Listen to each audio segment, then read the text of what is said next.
Votes and proceedings. Morning. Votes and proceedings. Page 595. Page 595.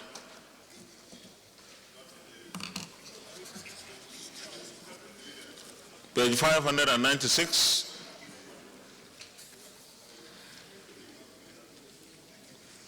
Page 597.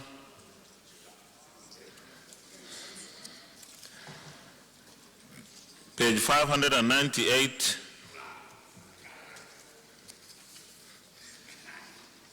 Page 599.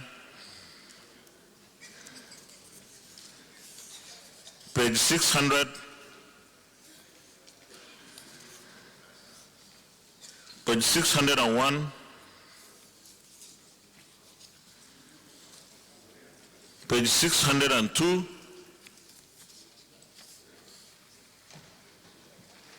Page 603.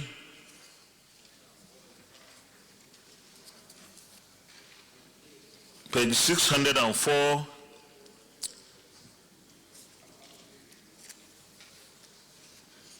Page 605.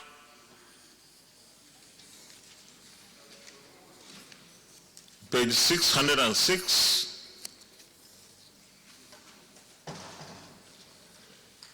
Page 607.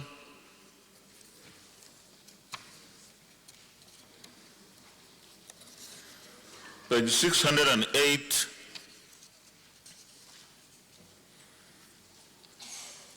Page 609.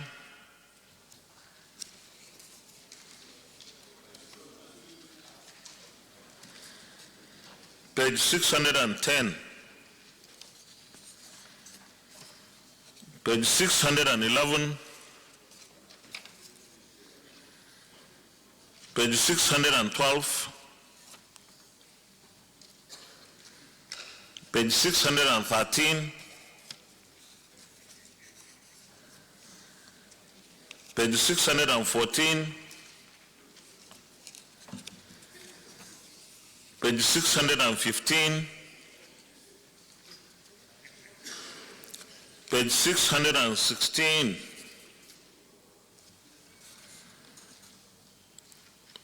Senator Albert Basi Akpan.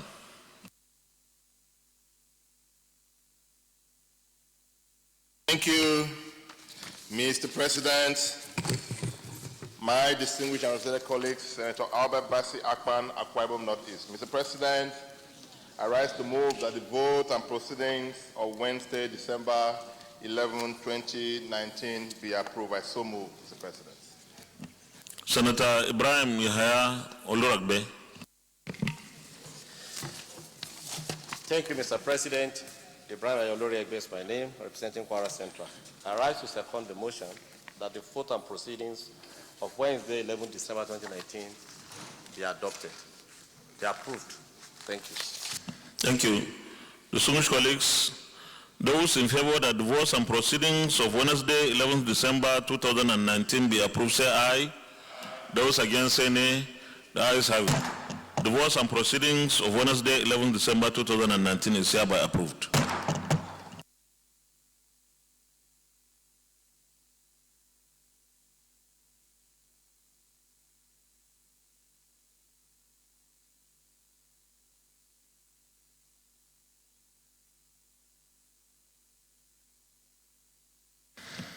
Today, the 12th day of December 2019, is the birthday of our distinguished colleague, Senator Uche Lilian Ekunefe-Iom. On behalf of all of us, I wish her a very happy birthday, long life, prosperity, and many more years of service to our fatherland. Also, today is the birthday of Senator Hassan Mohamed Gusau, Jarma. We wish him a very happy birthday, long life, prosperity, and many more years of service to our fatherland.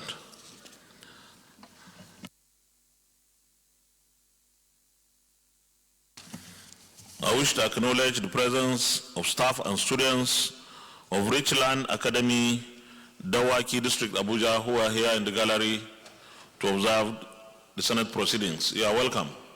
I wish you a very fruitful observation of our proceedings today. You may sit down, please.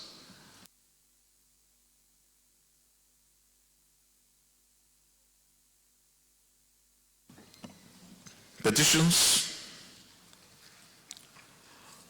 Leader of the Senate. Point of order. Point of order.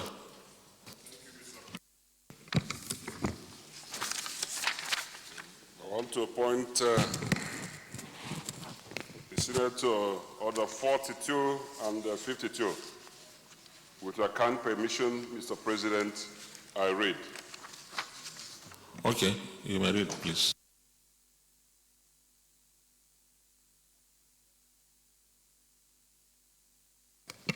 Mr. President,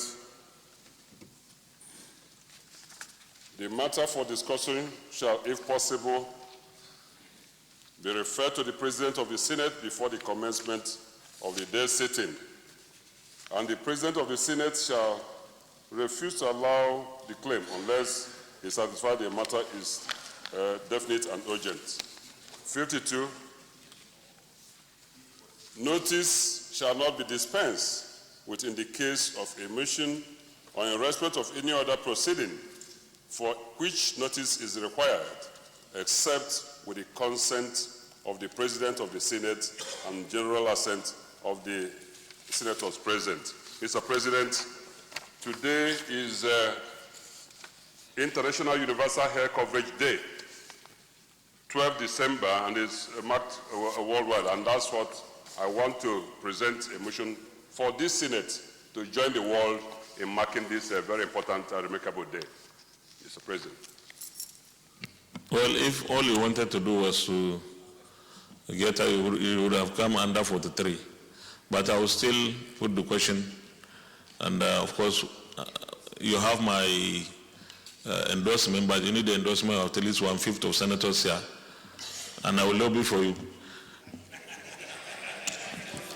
Those in favor of his motion. So those in favor say aye. Those against say the ayes have it. Present your motion.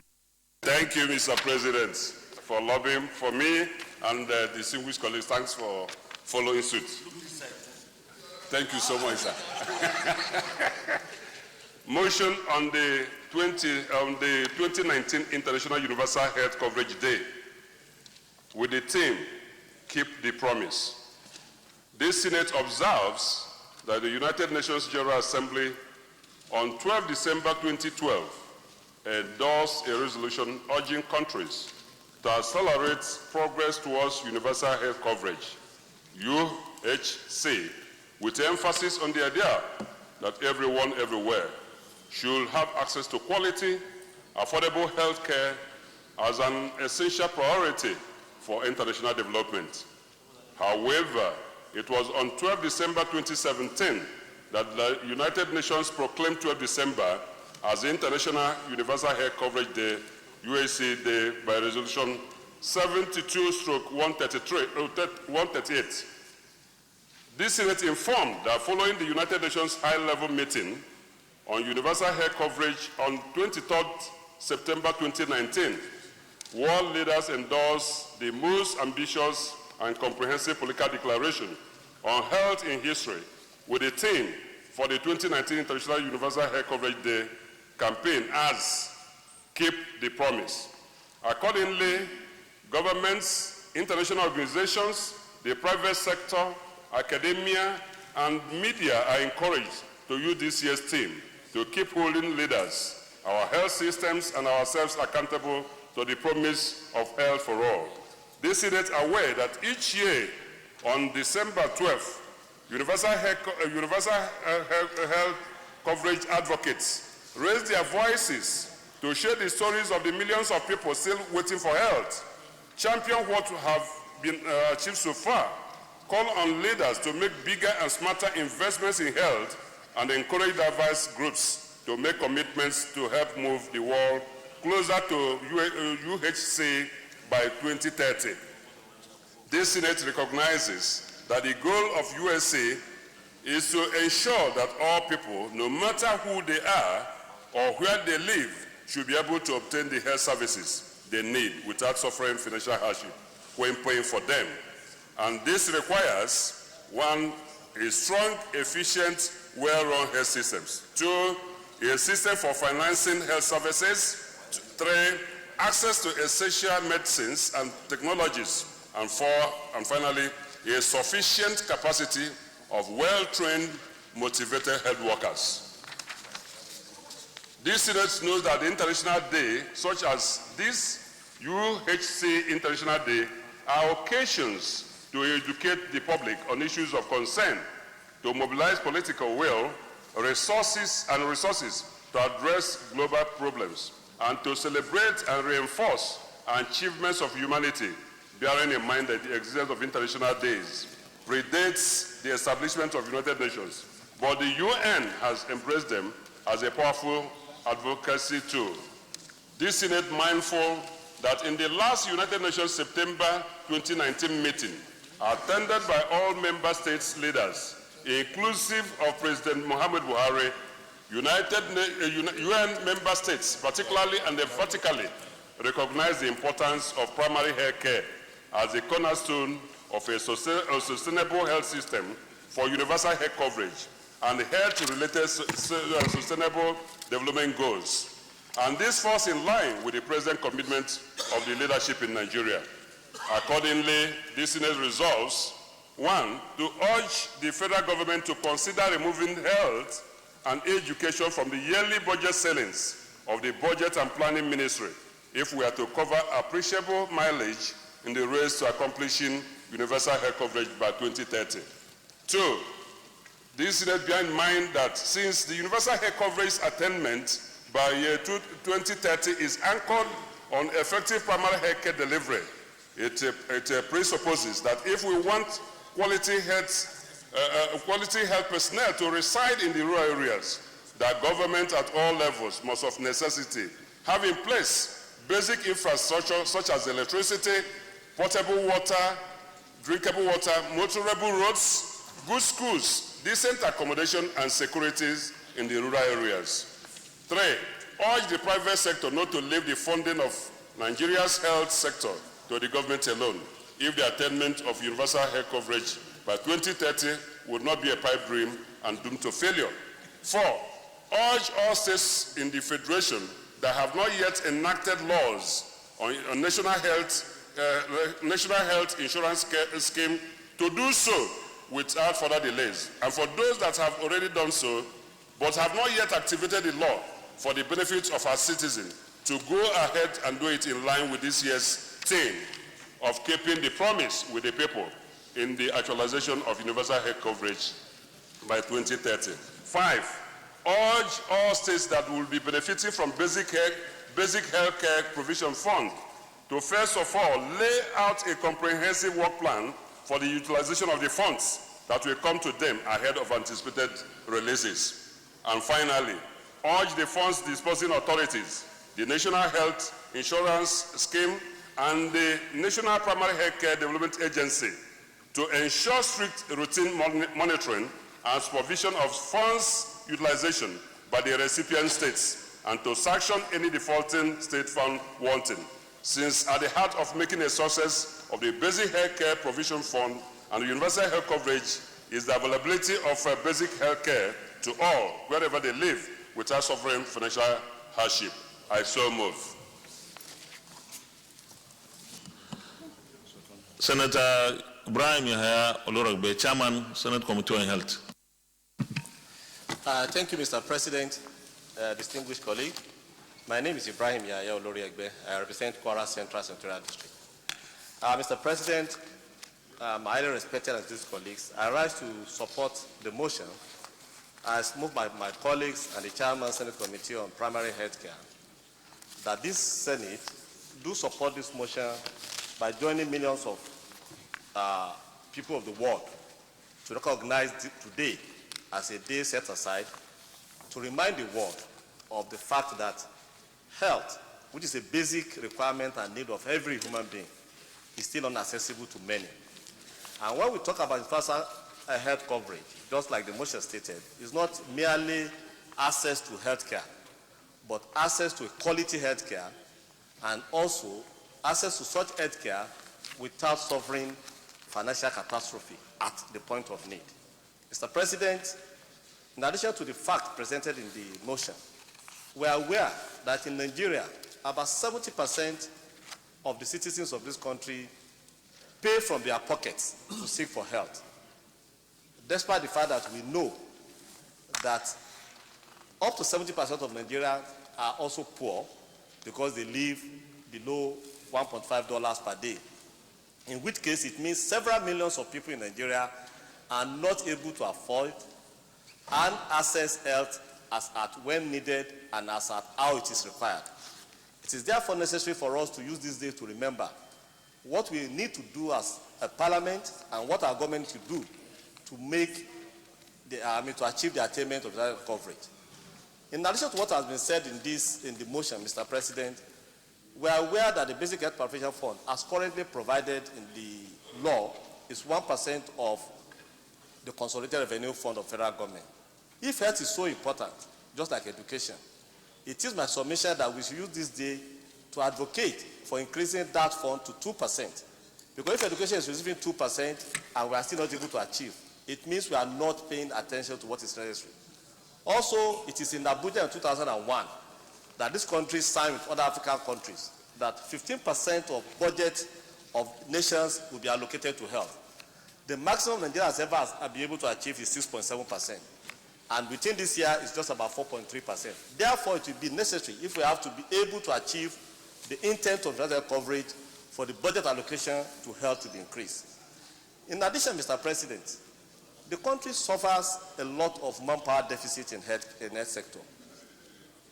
We have a double jeopardy, whereas, or triple jeopardy, I will even first say.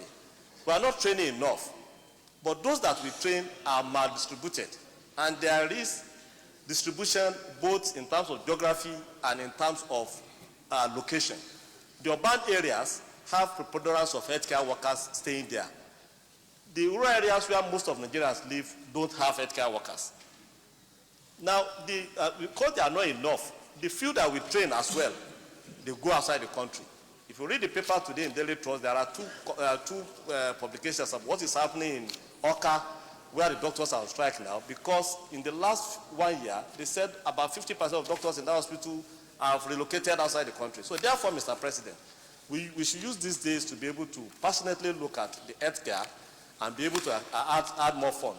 I therefore support the prayer of the motion. Thank you, Mr. President. Minority Whip. Mr. President, distinguished colleagues, let me rise in support of this motion on the 2019 International Universal Health Coverage Day. Mr. President, you may wish to recall that, distinguished colleagues, that in the 8th Assembly, we had passed the health insurance scheme bill for the FCT. But unfortunately, when it was taken to Mr. President, he was not properly guided and refused to assent on the bill because they were supposed to have advised that the bill was supposed to be domesticated. I want to use this opportunity and this occasion to say that that bill is supposed to be domesticated.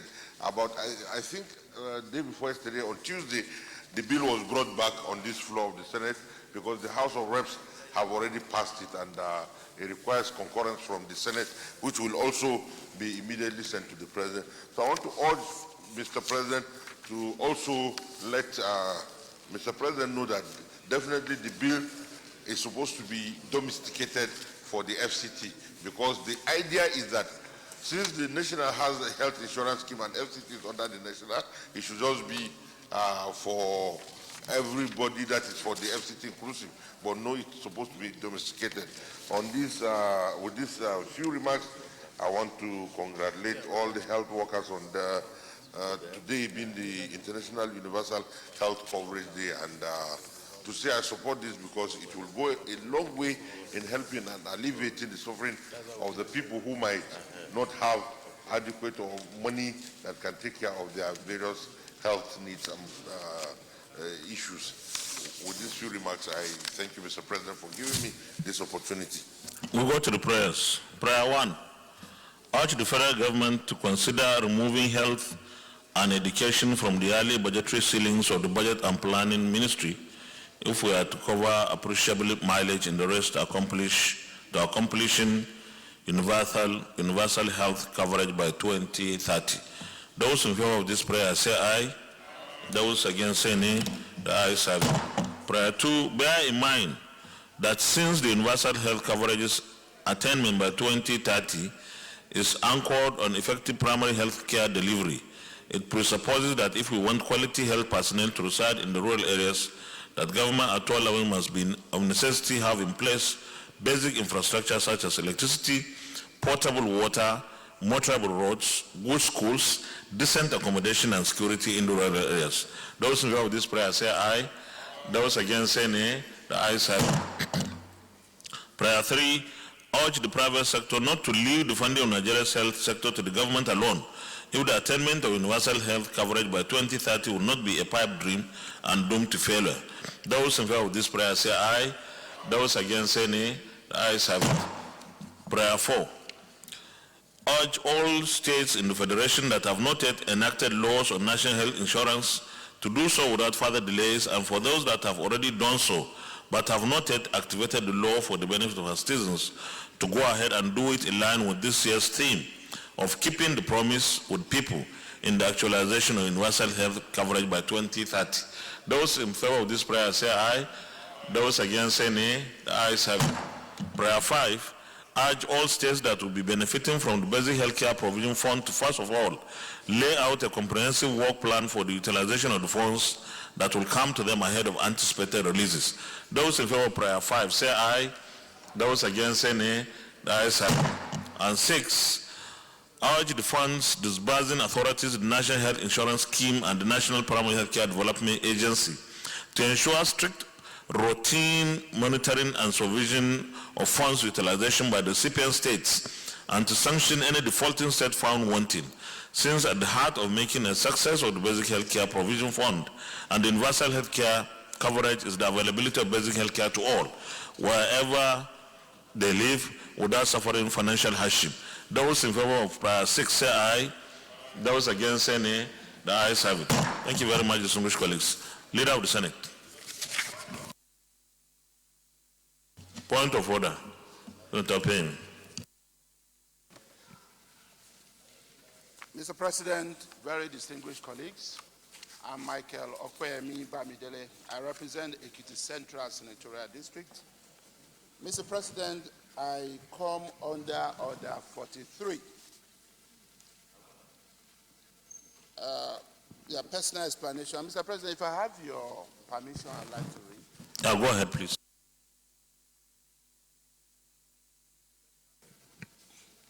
By the indulgence of the Senate and the leave of the President of the Senate, a senator may make a personal explanation, although there be no question before the Senate, but no controversial matter may be brought forward, nor may debate arise upon the explanation. Mr. President, I am rising to raise a very crucial issue about which we cannot pretend as elected representatives of the people, and especially as chairman of the Senate Committee on Judiciary, Human Rights, and Legal Matters. The reported alleged invasion of the courtroom, again by alleged officials of the Department of State for Security, is one issue that has raised a lot of concern in different quarters in Nigeria. Mr. President, distinguished colleagues, the leadership and members of the judiciary are particularly concerned about this development because they believe, like the rest of us do, that the courtroom is meant to be a sanctuary. But for us as a Senate, we cannot begin to take a position or analyze issues based on conclusion without facts that we consider incontrovertible. Yet, much as we cannot just jump into conclusions, it's also a fact that we cannot pretend not to know that Nigerians are concerned about this development. Mr. President, the reason I have chosen to come under Order 43 is so that I will not generate any controversy or even, make the Senate to begin to debate or engage in a debate over an issue in respect of which, like I said earlier, we still need to have incontrovertible facts and evidence. In view of this, Mr. President, I just want to say that as elected representatives of the people in whom Nigerians and including the judiciary must find their voice, that we mandate our Committee on National Security and Intelligence to interface with the relevant security agencies, look into this matter, investigate what happened, and report back to the Senate on this matter. Mr. President, I thank you.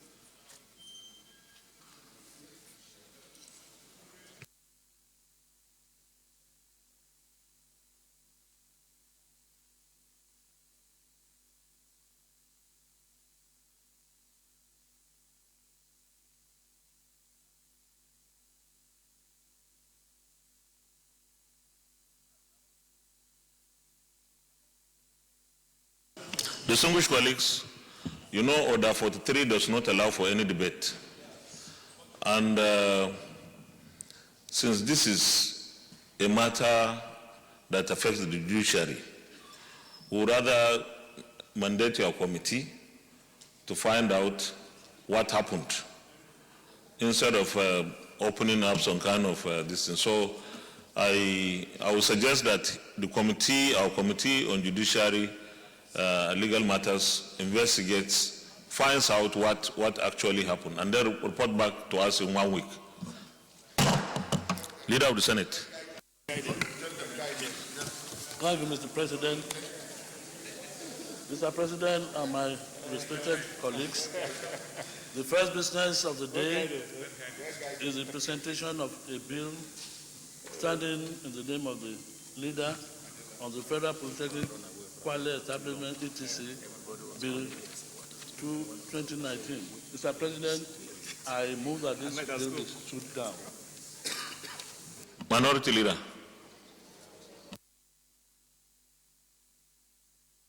Thank you, Mr. President. My name is Eyine Abaribe, representing Abia South. I so second the motion as ably moved by the leader of the Senate. Well, distinguished colleagues, those in favor that we stand down the consideration of this item on the order paper say aye. Those against any, the ayes have it. Leader of the Senate. Thank you, Mr. President.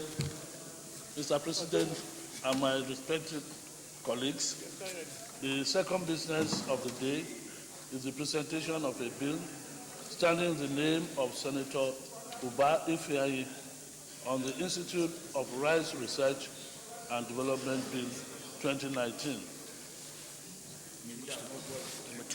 Mr. President, you may wish to invite the Clerk of Senate to read the short title of the bill. Clerk of the Senate. Mr. President, distinguished senators, Institute of Rice Research and Development Bill 2019, SB 228, first reading. Institute of Rice Research and Development Bill 2019, SB 228, first reading taken. Leader of the Senate. Thank you, Mr. President. Mr. President and my distinguished colleagues, the third business of the day is the presentation of a bill standing in the name of Senator Adamu Alero on the Federal Revenue Enforcement Corps of Nigeria, Establishment ETC, Bill 2019. Mr. President, you may wish to invite the Clerk of Senate to read the short title of the bill. Clerk of the Senate. Mr. President, distinguished senators, Federal Revenue Enforcement Corps of Nigeria, Establishment Etc. Bill 2019, SB 264, first reading. Federal Revenue Enforcement Corps of Nigeria Establishment Etc. Bill 2019, SB 264, first reading taken. Leader of the Senate. Thank you, Mr. President.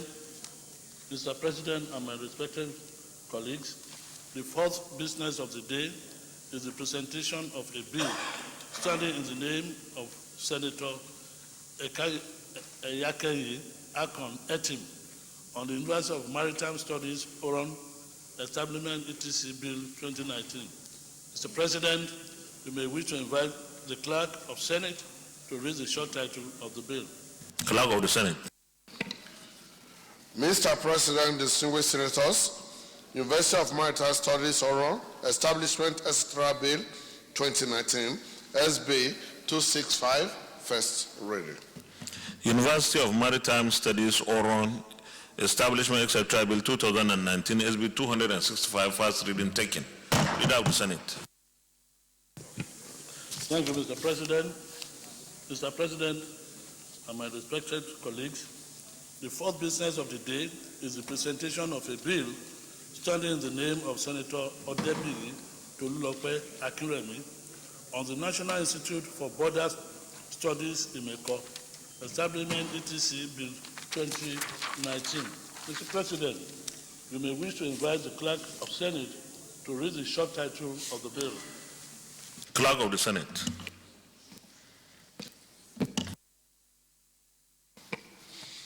Mr. President, distinguished senators, National Institute for Border Studies IMECO, Establishment Etc. Bill 2019, SB 266, first reading. National Institute for Border Studies IMECO Establishment Etc. Bill 2019, SB 266, first reading taken. Leader of the Senate. Thank you, Mr. President. My distinguished colleagues, the sixth business of the day is the presentation of a bill standing in the name of Senator Ogba Obinna on the National Sports Development Fund, Establishment ETC, Bill 2019. Mr. President, you may wish to invite the Clerk of Senate to read the short title of the bill. Clerk of the Senate. Mr. President, distinguished senators, National Sport Development Fund, Establishment Etc. Bill 2019, SB 268, first reading. National Sports Development Fund Establishment Etc. Bill 2019, SB 268, first reading taken. Leader of the Senate. Thank you, Mr. President. The first order of the day is the second reading of an executive bill standing in my name on the FCT Appropriation Bill 2020. Distinguished colleagues, you will recall that the request from Mr. President and Commander-in-Chief was read yesterday, Wednesday, 11 December 2019. Mr. President, with your permission, I would like to lead the debate on the bill. You may proceed, please.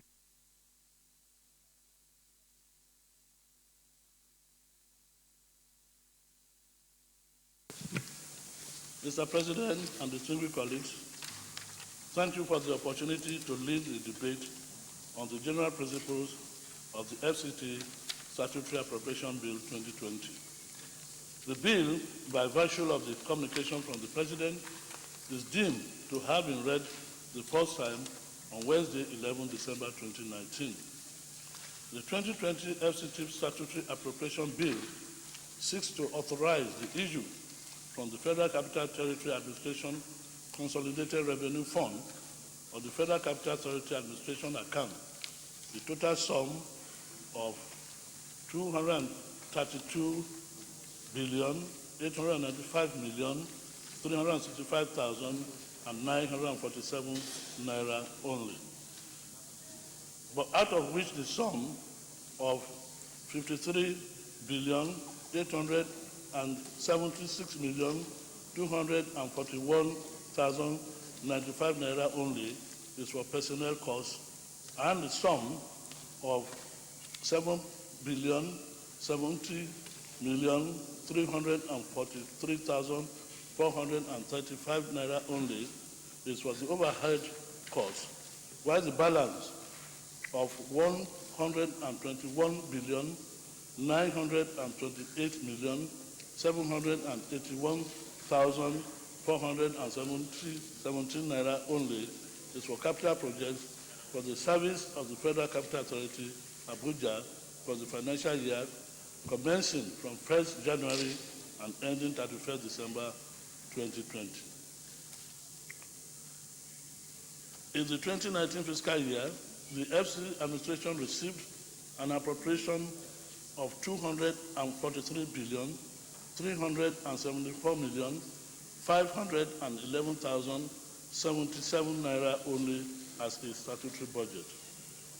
During the year 2019, a total sum of 120,737,449,084 naira 7 kobo only accrued to the FCT as revenue.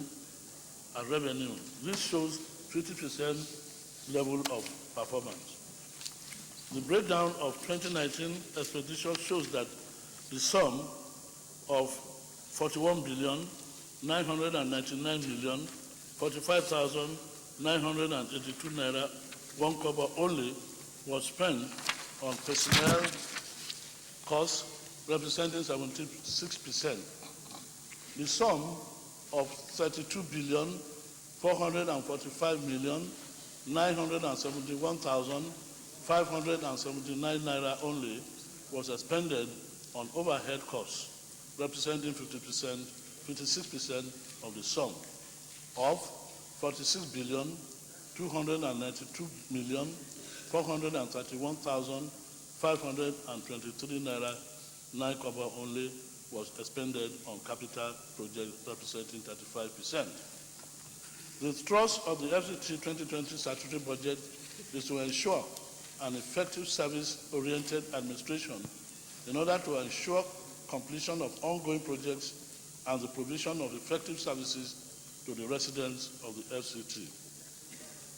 The total sum of 232,875,365,947 naira only is proposed for the FCT administration in 2020, out of which the sum of 121,928,781,417 naira only is earmarked for capital expenditure.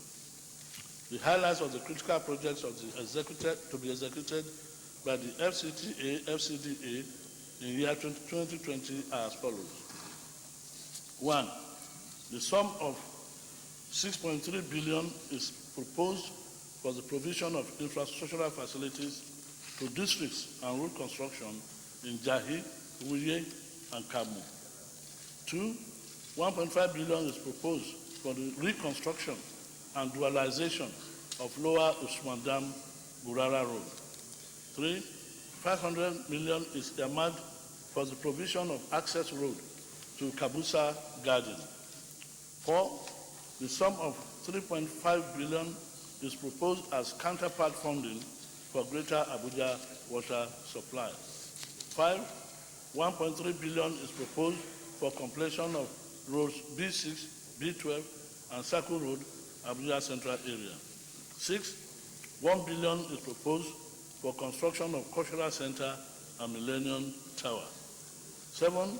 1 billion is proposed for the rehabilitation and expansion of Outer Southern Expressway from Villa Roundabout to Ossex/Ring Road 1, PR1 junction, including 4 numbers interchange.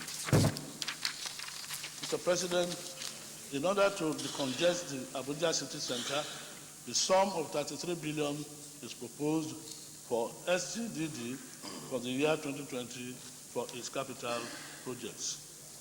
The transport sector has the mandate of providing effective and efficient transportation system in the FCT.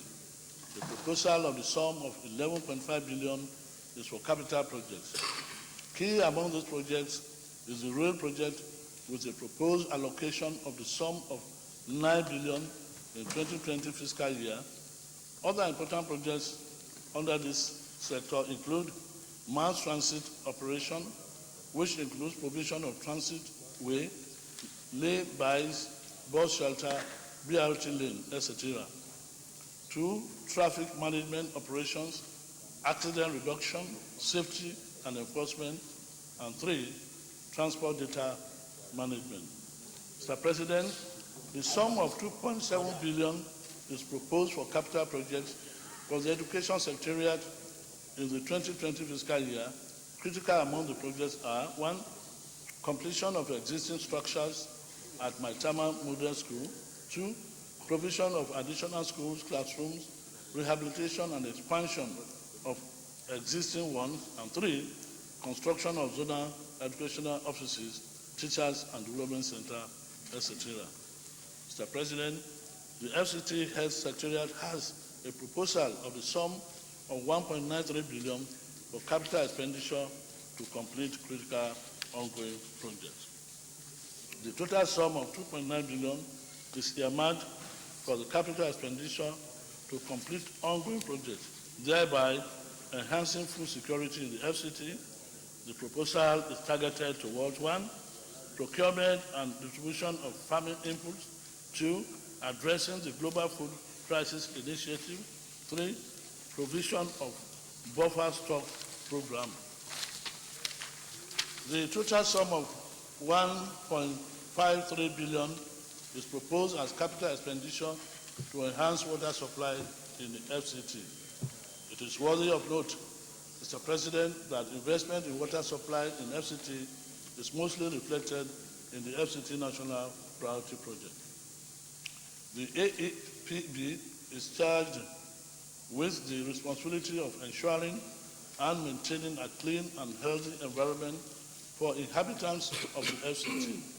The total sum of 3.1 billion has been earmarked for expenses on city cleaning, sanitation, of the sum of 899,989,193 naira only is for its key capital project, listed as follows: 1, maintenance of Whooper sewage plant; 2, acquisition of heavy-duty cleaning equipment; 3, construction of solid waste plant; 4, rehabilitation of district sewer line, phase 1 and 2; 5, rehabilitation of damaged sewer line in Maitama; and 6, complete maintenance and rehabilitation of city central sewage network.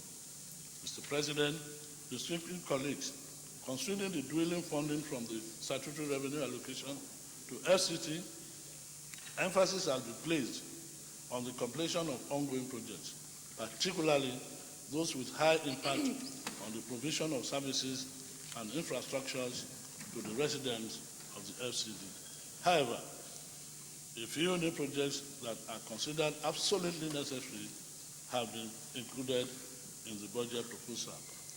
Mr. President, distinguished colleagues, I urge you all to give this bill an expeditious passage into law. Thank you. Senator George Thompson Sekibo, CON.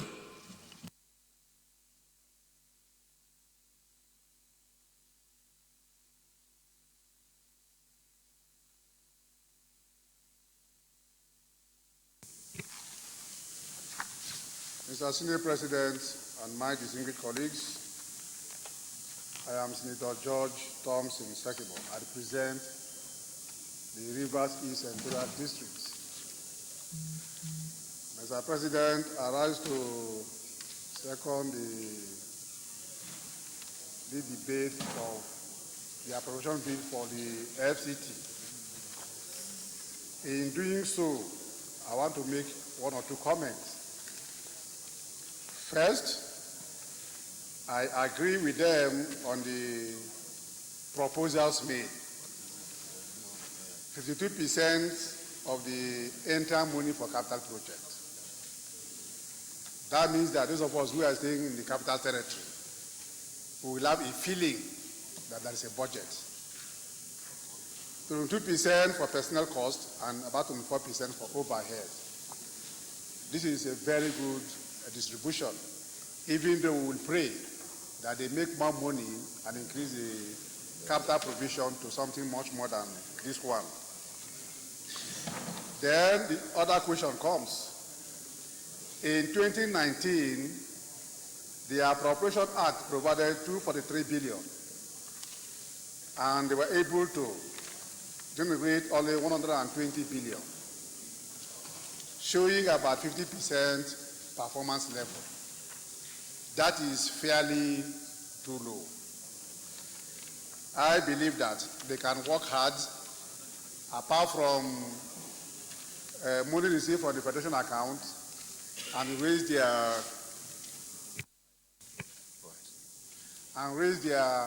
internal generated revenue very well.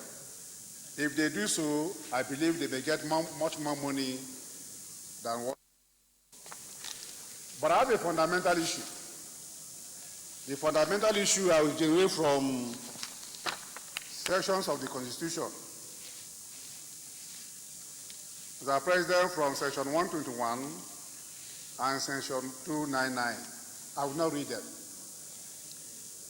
Section 121 talks about the governance of states laying their budget before their legislatures.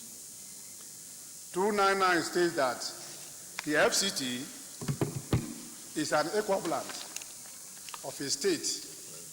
And for me, if they are equivalent, what the Constitution says that when you are reading it, read it as if they are a government of a state.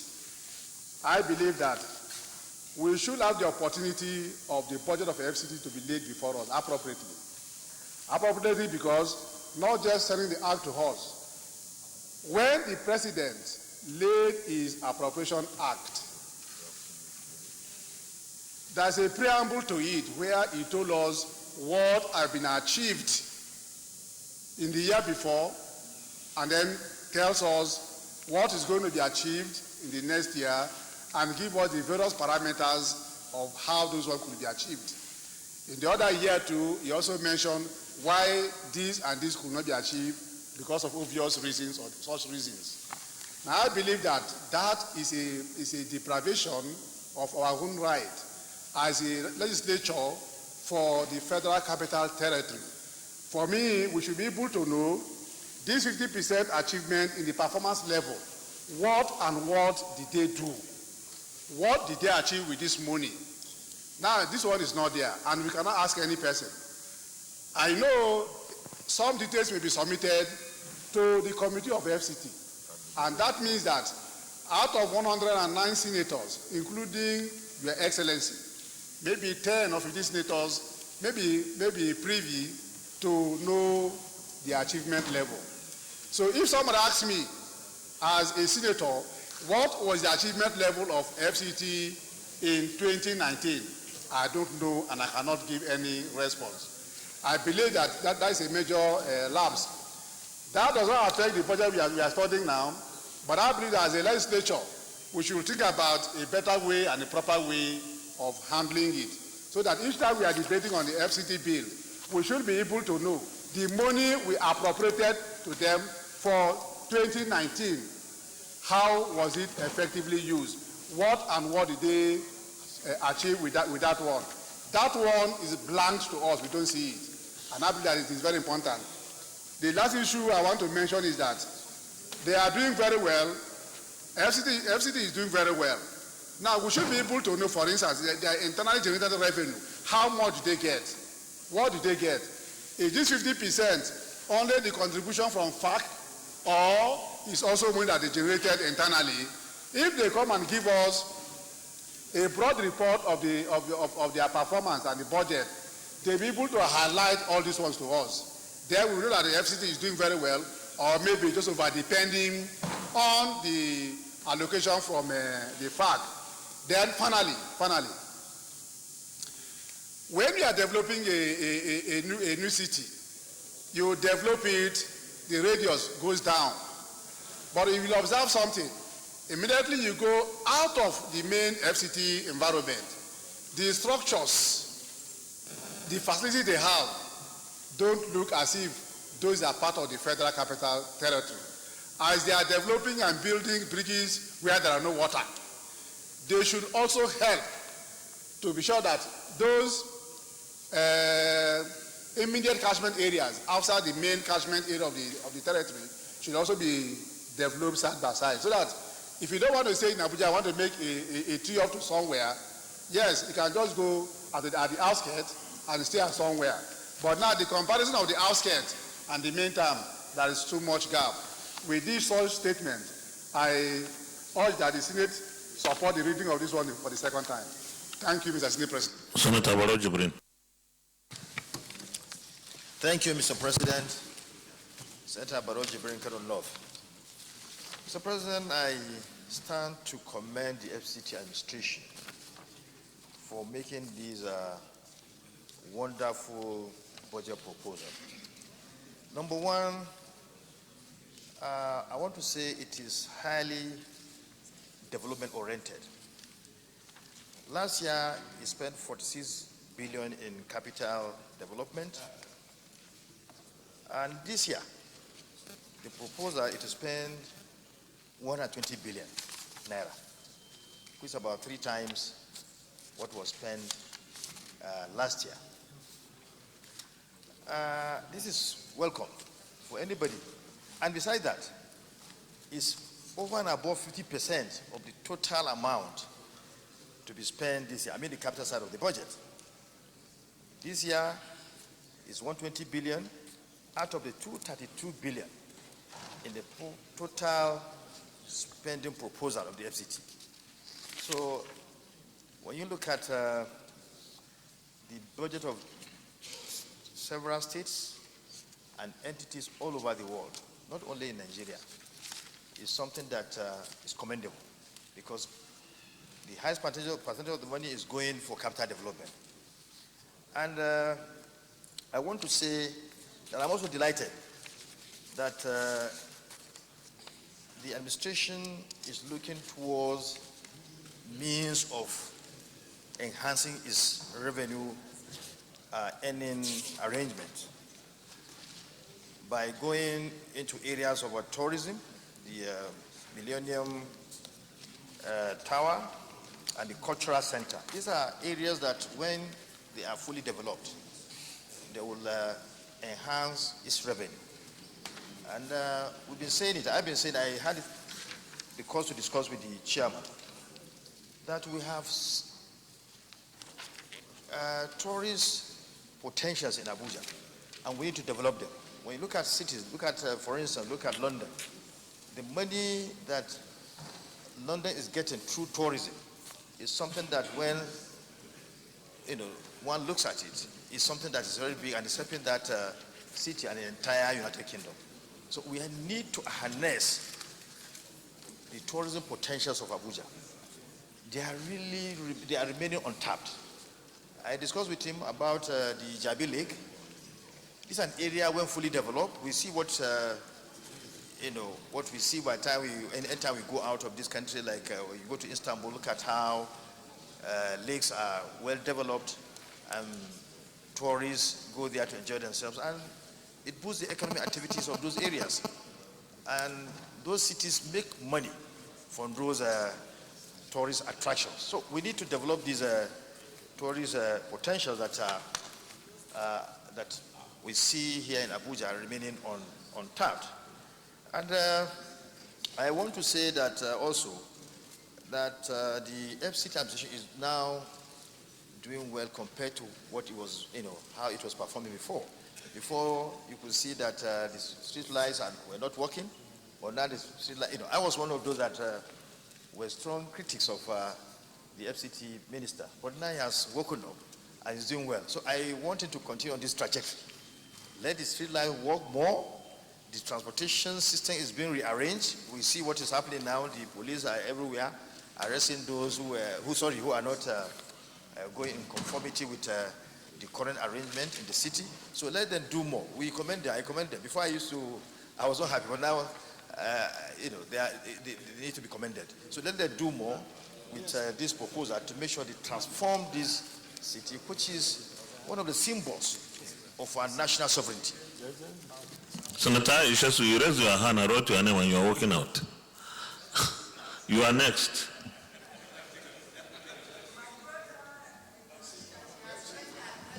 Okay, if you are conceding to another person, you can go. Please round up.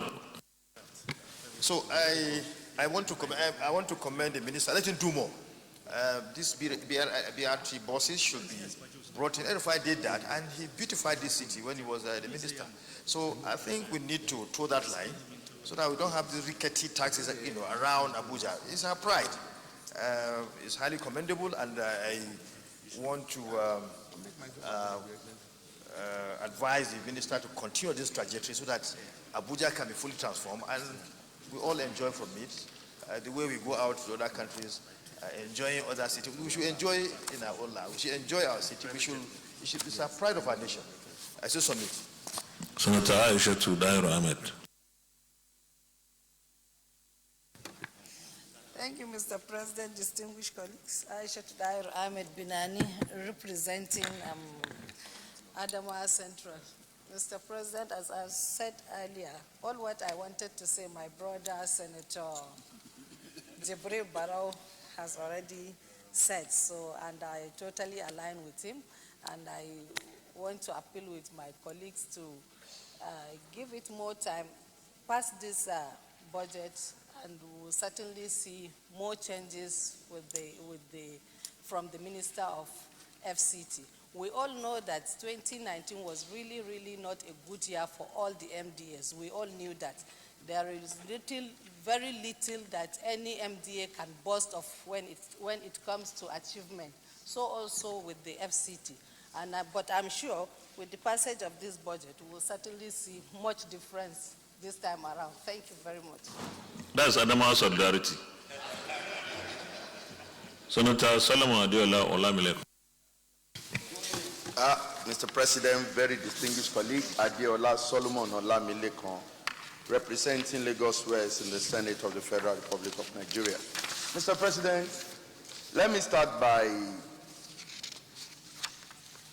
commending the Federal Capital Territory and judging from the fact that at least by this document, they have been able to provide us with the performance of their 2019 budget. And at a glance, even though the details not attached, they have shown to us that the total budget of 243 billion was proposed in 2019, and it had a performance of about 120 billion, showing a 50% budget performance in 2019.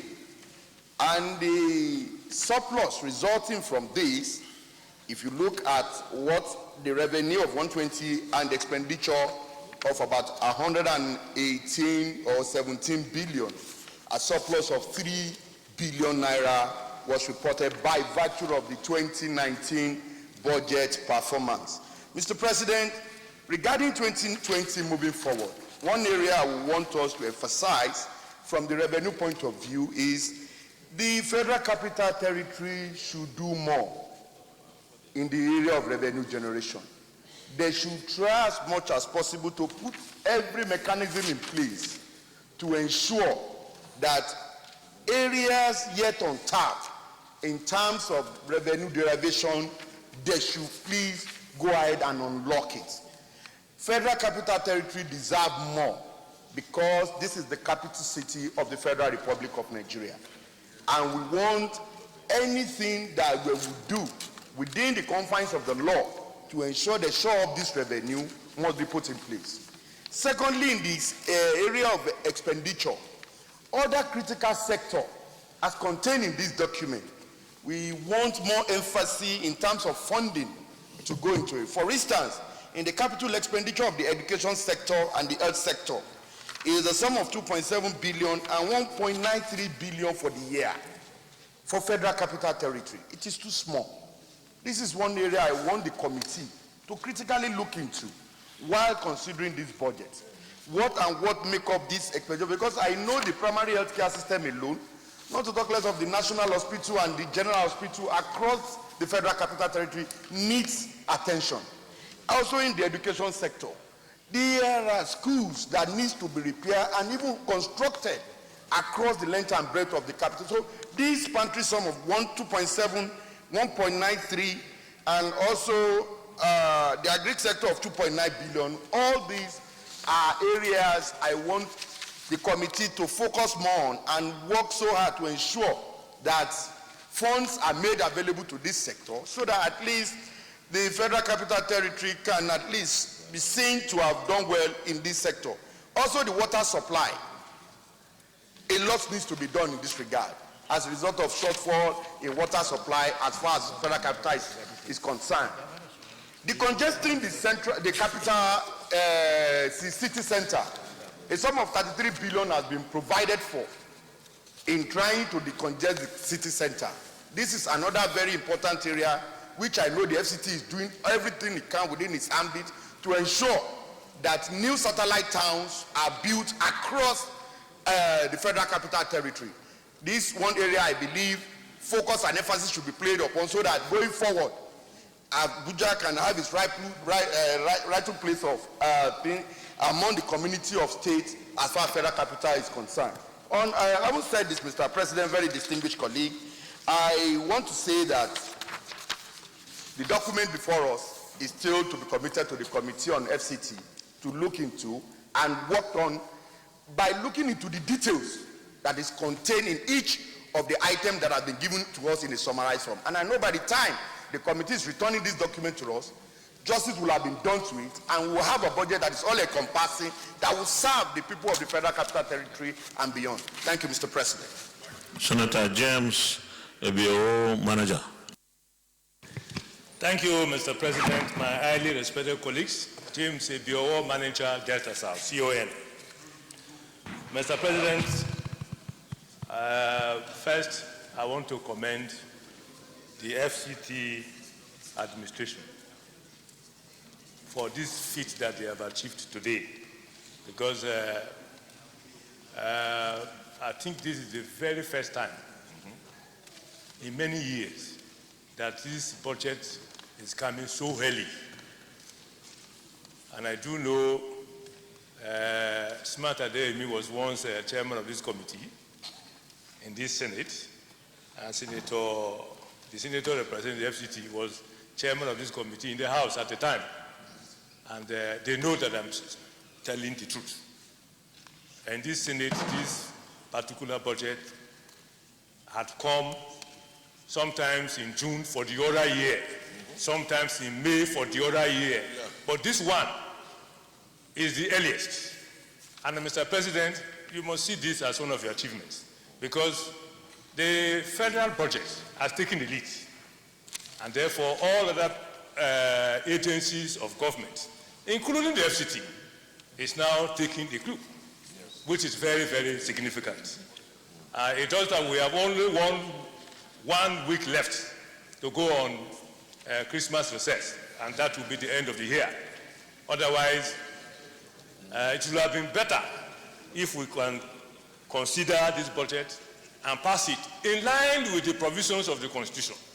If we can pass this budget before going on, yes, it would have been very good. But if we cannot achieve that this year, I just hope and pray that next year we'll be able to achieve it. But this is a very welcome and commendable development, Mr. President. Having said that, Mr. President, my highly respected colleagues, the details, in my humble view, are very scanty, because in supporting Senator George Thompson Sekibo, Justice of the Peace, yes. This particular budget that we have received, going by the constitutional provisions, is a learning process. What we have, what has been read by the leader what has been read by the leader. Chief Whip.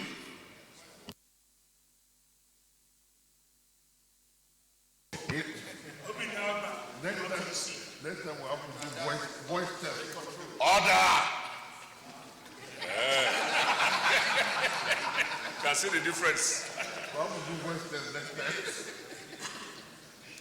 Mr. President, my highly respected colleagues, what has been presented by the leader of the Senate is the usual form. It has not changed. But Senator George Thompson-Sigabo has a point. Because if you go through the constitutional provisions, what we have received now is very scanty. Because it must be presented in a way and manner that will befit a budget presentation. And that is what the Constitution is talking about. Because if you go through 81, 121, 299, we are now here receiving this budget as if a governor has come to present a budget. And therefore, it must take that spirit of giving those details, not just to the committee alone. Not just to the committee. If the president is not presenting himself, then the honorable minister must present it. Yes. In fact, except the president, it must be presented as if this is a state house of assembly. So going forward, Mr. President, next time, I'm not talking about this one now, this one is already before us. Next time, we need to have a fuller details of the budget before we debate it, so that we now know how they received only less than 50%, because the amount is less than 50%, it's not 50% exactly. It's less of what out of 240-something billion as projected in the budget, in the Appropriation Act for the FCT. What they receive is about 120 billion. That means it's less than 50%. We need to know the details about what happened. And just like many people have suggested, so that they can go into a very aggressive revenue drive, just like the chairman of Finance Committee has said. So, Mr. President, this is Abuja, and this is where we all stay. And as far as I'm concerned, Abuja is a model. It's a model city. If there's any city we can be proud of in this country today, Abuja is the one. No doubt about that. Abuja is the one, because Abuja is comparable to any other good city in the world. Not to Asaba, not to Warri, not to even Lagos. Mr. President, therefore, we need all the good things of life in this Abuja. And so far, Mr. President, they have been doing very well, but the satellite communities have a lot of problems, so that they can bring them to be of the same level with either Maitama or even Gwarimpa, including Apo. So, Mr. President, this is a good one. I hope and pray that the committee will do a good job. At the end of the day, let justice be done. Thank you, Mr. President, for the opportunity. Senator Michael Inachi. Thank you, Mr. President, distinguished colleagues. Mine is just very simple. I live in Abuja, FCT. But I wonder if you look at the highlights of the projects to be executed, there are major areas one should by now expect to have been sure that these areas would have been developed over 15 years ago. But up to date, they are not being included in these highlights. If you are developing a city, more so a capital city of a nation, we can't be leaving some areas bush and beside it developed. Back of it developed, the center not developed. Since I came to Abuja, the area called Mabushi up to Minister's Hill for the past 20 years has been like that. And in the highlights of areas of infrastructure provision, Mabushi is not included. You look at Durimi too, alongside the American International School, it has also been like that. Even in the highlights, they are not included in the infrastructural provisions. I may wish the committee to please look at this budget critically and look at these areas that have been lying fallow as a bush when besides them are being developed. And this has not given Abuja the look we're supposed to have. These areas I've mentioned are the main center point of this city. And if it will be looked into, Mr. President, it will give us that overview of the capital city. Yes, we agree on satellite cities.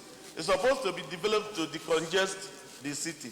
But the city itself should be developed to look like a city.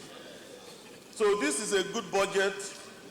In my own opinion, Mr. President, this budget is as good as being passed to enable the FCT management to go ahead with their job.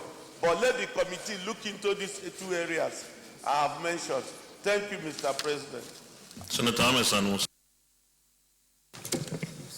Thank you, Mr. President. My name is Mohammed Sani Musa, representing Niger East Senatorial District. My distinguished colleagues, I rise to also commend this budget, but also to be a bit selfish. Because when you are talking of satellite towns, you are talking of Kubwa, you are talking of Abaji and the rest. Nobody is talking about places like Suleja, where 80% of most of the workers in FCT are residing. They are also residing in Kuje. In the federal budget is zero.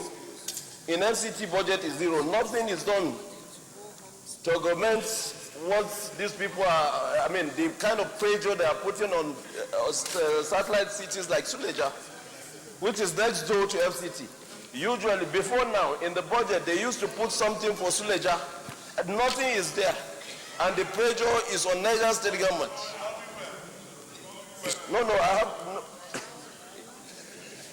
So, I think the FCT budget, since it's not captured in the federal budget, the FCT budget should make some allocation, even if, no matter how little.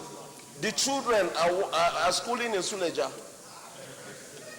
The workers are living there. Accommodation is, their accommodation is there. Their housing, there's so much implosion in places like Suleja, and nothing is done. And then the second thing I saw in the budget is the water. Suleja water board is getting just 1.5. FCT water board is just getting 1.5 billion for a whole year. So, can 1.5 billion be able to augment the water needs of the federal capital? Let's be sincere and very realistic. I think the committee will have to look at this and do the needful. Thank you, Mr. President. Thank you very much. Distinguished colleagues, let me thank all of us who have contributed, and let me also remark that the revenue generation drive of the FCT needs to be improved significantly. FCT can raise maybe 10, 20 times of what they have been generating. All they need is to get the right people, the experts, to advise them, and maybe outsource it, I don't know, but they really need to raise more funds. We have so many rich people in Abuja here, and this is not likely to affect the poor. So we need to up our game in that respect. And also the performance of the previous year. I think our committee on FCT will be there to represent us. I can't imagine the committee inviting the FCT administration, the minister and his people, and not ask for review of performance of the budget 2019. I believe that when they report to us, they should be able to tell us what has happened, including the area of revenue generation. Then the point raised by Senator George Thompson Sekibo of the FCT minister coming here to present the budget. I don't know the constitutional details, but I think that's not the only thing that we do differently. The laws that were passed with respect to FCT were never presented to us by FCT. What we know the state governors do is they sign the bills to the State House of Assembly. Our bills come through the Federal Executive Council, even if they are directly linked to the FCT. And I think that is the spirit through which the budget is also brought to us here. And let's just think for a minute that we go on a joint session with the House of Representatives for the FCT Minister to address the joint session of the National Assembly.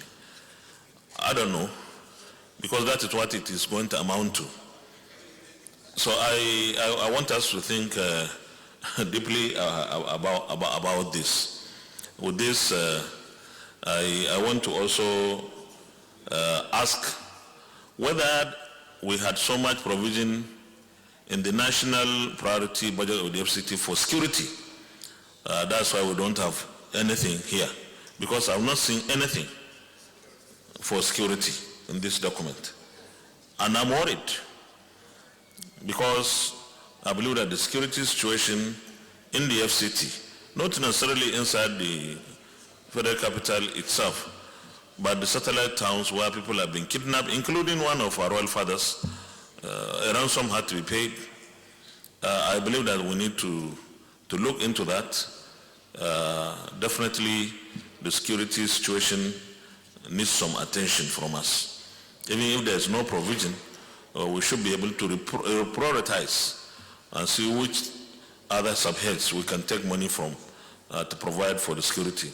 With this, let me put the question. Those in favor that this bill be now read a second time, say aye. Those against, say nay. The ayes have it. Clerk of the Senate. Mr. President, distinguished senators, a bill for an act to authorize the issue from the Federal Capital Territory Administration Statutory Revenue Funds on the Federal Capital Territory Administration account the total sum of 232,875,365,947 naira only, of which the sum of 53,876,241,095 naira only is for personnel costs, and the sum of 57,070,343,435 naira only is for overhead costs, while the balance of 121,928,781,417 naira only is for capital project for the service of the Federal Capital Territory for the financial year commencing from 1st January and ending on 31st December 2020, second reading.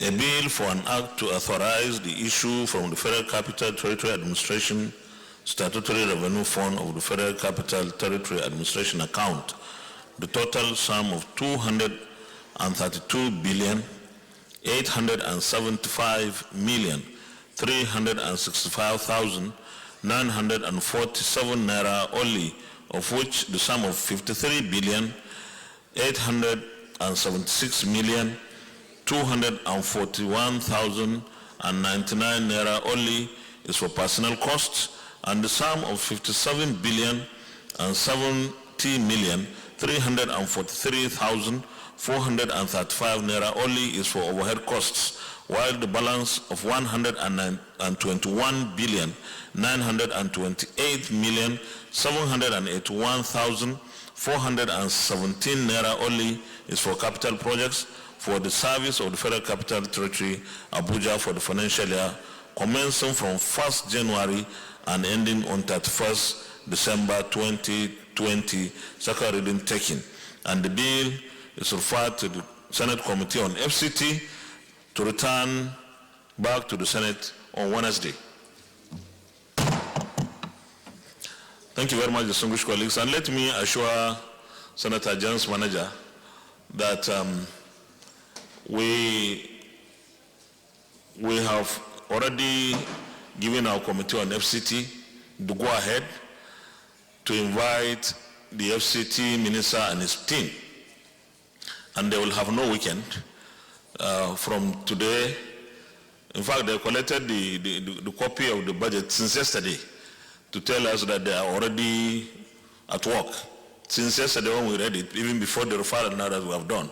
So the committee is committed to ensuring that they get the report back to us Wednesday, and then we pass it either Wednesday or Thursday before we take our leave.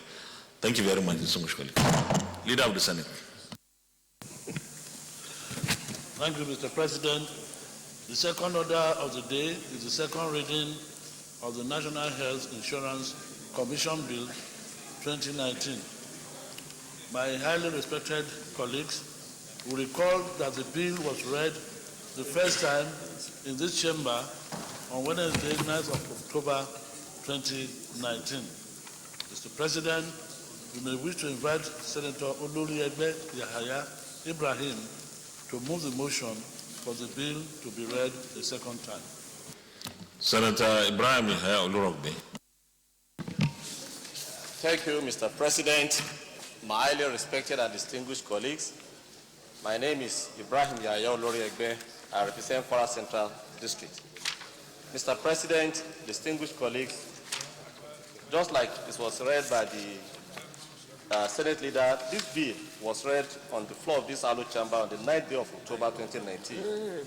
It is a bill that needs no lengthy introduction, Mr. President, as its history will have registered in the mind of many of my distinguished and ranking colleagues who are here. Efforts to pass it have been made by past Committee on Health in this Senate and indeed in National Assembly. Between 2011 and 2019, the last two Senate Committee on Health, chaired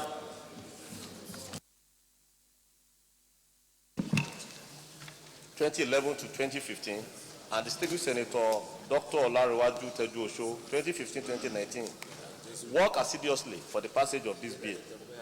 It was eventually passed on Wednesday, the 17th day of April 2019. However, it was not assented to.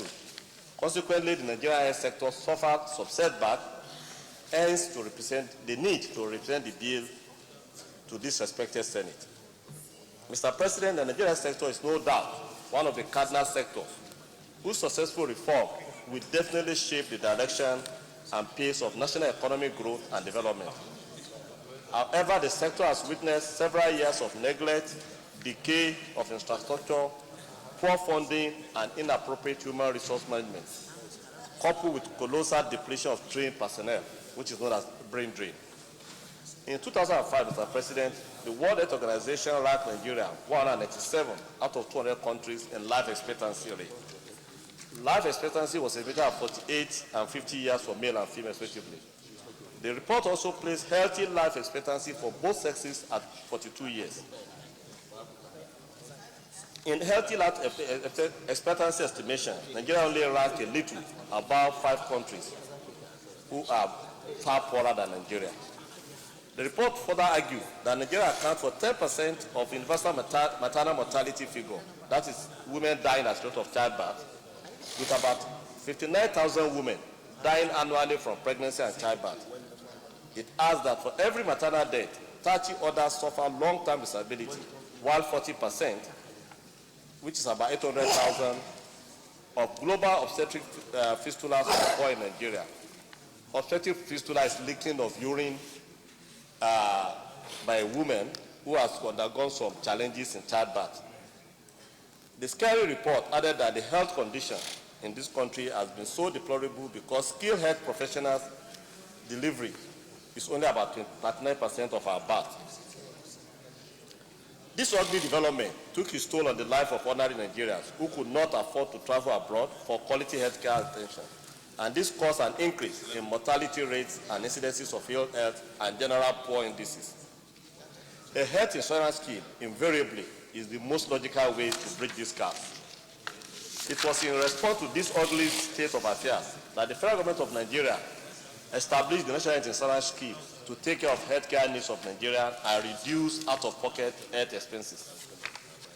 The scheme established in 2005 through the NHIS Act Cap 42 Laws of Nation of Nigeria aim at ensuring universal access to good health care services by protecting families from financial barriers to health care and ensuring availability of funds to the health sector for improved services.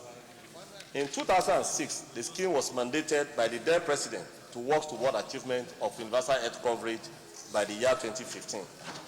However, this has not been the case. With the scheme, which is almost in the verge of collapse, the scheme has continued to grow at a snail's pace, leaving over 90% of Nigeria without added access to health insurance.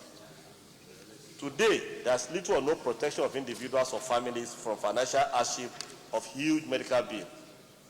According to the National Health Account, which is a document that looks at what is expended and what is put into health, for every 1,000 spent on health, about 700 is out-of-pocket expenditure, a situation that is driving millions of Nigerians to poverty and denying them basic health care. Also in 2001, following the Abuja Declaration, Nigeria signed to commit at least 15% of our annual budget to improve the health sector. But in the last 2 decades, the highest federal budgetary allocation to health stand at 7%. With such underinvestment in healthcare, Nigeria cannot achieve universal health coverage. The scheme is confronted with a number of challenging factors, which include a huge population, about 70% of which are in the informal sector.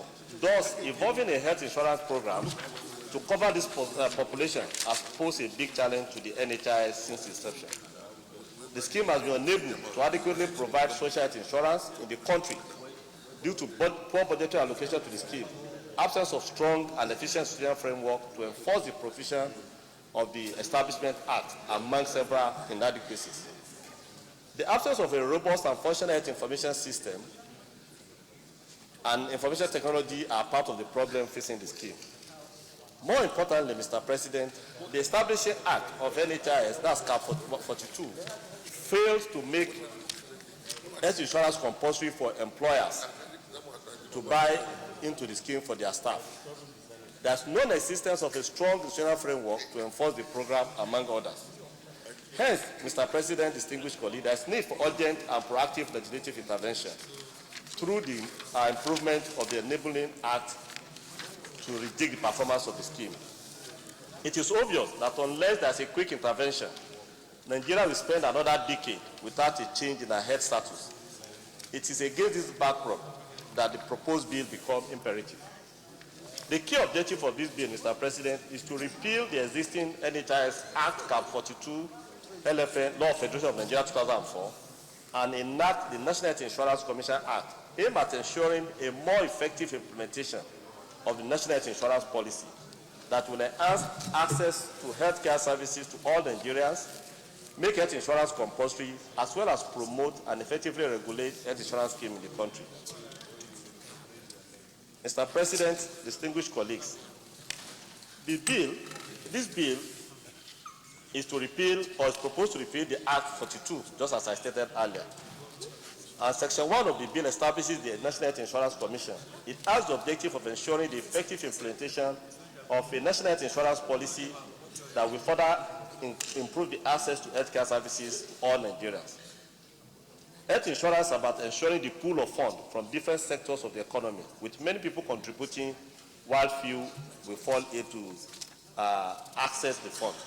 The purpose is to guarantee free health care for the contributors whenever the need arises for them to access health care. The bill, this bill, is about every family in Nigeria, and it is manifestly clear that it is poised to positively affect all Nigerian families. Anyone, indeed everyone, has the potential to fall sick anytime. May God forbid the day when the citizens will be helplessly sick and be devil with ailment while the government sits back and do nothing. Although the bill enjoys a wide acceptance among stakeholders, few have expressed their reservation, as observed by the then Senate Committee on Health in its report to this chamber in October 2018, where it stated, however, it's noteworthy to state that even though the majority of the stakeholders unanimously agree to the enactment of the law in its present form, that is, as a commission, few stakeholders objected to that. These are the NICOM, NLC, and HRSC, that's civil society, I would review that the proposed legislation is more appropriate as an agency, that under general legal and functional concept, a commission is advisory while an agency is executive in function. The merit of the bill far outweigh the point of objection, as they are founded on mere fears, which can be contained considering the proper operational structure of the commission sought to be established. The fact is that the commission will only undertake health and health only, and not general insurance. I want to assure the Senate that this issue will be further discussed with the stakeholders if the Senate pass the second reading of the bill during a public hearing. Mr. President, distinguished colleagues, there are several merits of the bill. Among them is the bill strives to boost healthcare delivery in Nigeria as a means of meeting internationally set standards, and it provides public control measures in Section 51 and 52. Therefore, the public control mechanism put in place will check the abuse of mandate by the Commission and its employee. By providing for a robust, affordable, and sustainable financial mechanism for health, the bill will enhance the ability of Nigeria to achieve national health coverage by 2030. By helping to reduce the high mortality rate across the country, the bill will ensure a healthy workforce that will ultimately boost the manpower base of Nigeria and its production. Nigeria's vision on sustainable development goal will be a mirage if the national health system remains comatose and without an effective, efficient, and affordable health insurance. Therefore, the bill as it is being proposed, if properly adhered to, will help in this direction. Its relationship with existing law. The Nigerian Constitution of 1999 as amended, which is the operative document, is ambiguous on healthcare delivery, except the vague reference made on local government responsibility for health. In Section 45, the Constitution also makes provision for the overriding of individual rights, if it is in the interest of, among other things, public health. However, the National Health Act 2014, enacted by the 7th National Assembly, addressed this constitutional lacuna. The Act also provides for 50% of the basic healthcare provision fund to be allocated to the National Health Insurance Scheme for the provision of basic healthcare package for all citizens of Nigeria. This NHIS Commission bill, therefore. Please, can you just, because we have other decisions.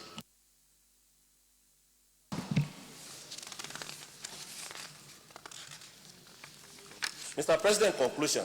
Consequently, distinguished colleagues, all members of the National Assembly of the Federal Republic of Nigeria are currently standing on the verge of making history and writing our names indelibly on gold as we take this opportunity to enact a historical monumental act that will propel our country into the orbit of sustainable socio-economic development that presents the current and future generation of Nigeria will eternally be grateful and proud of us. Therefore, for the greater good of our people and posterity, I hereby most humbly move for the second reading of the National Health Insurance Commission bill and urge my colleagues for your sense of patriotism in contributing to this debate and as we make progress toward building a better and more prosperous Nigeria. In compliance with Order 77, sub 3 of our standing rule, I state that this bill has no financial application. Accordingly, there is no accompanying financial compendium. Thank you, Mr. President. Senator Rochester.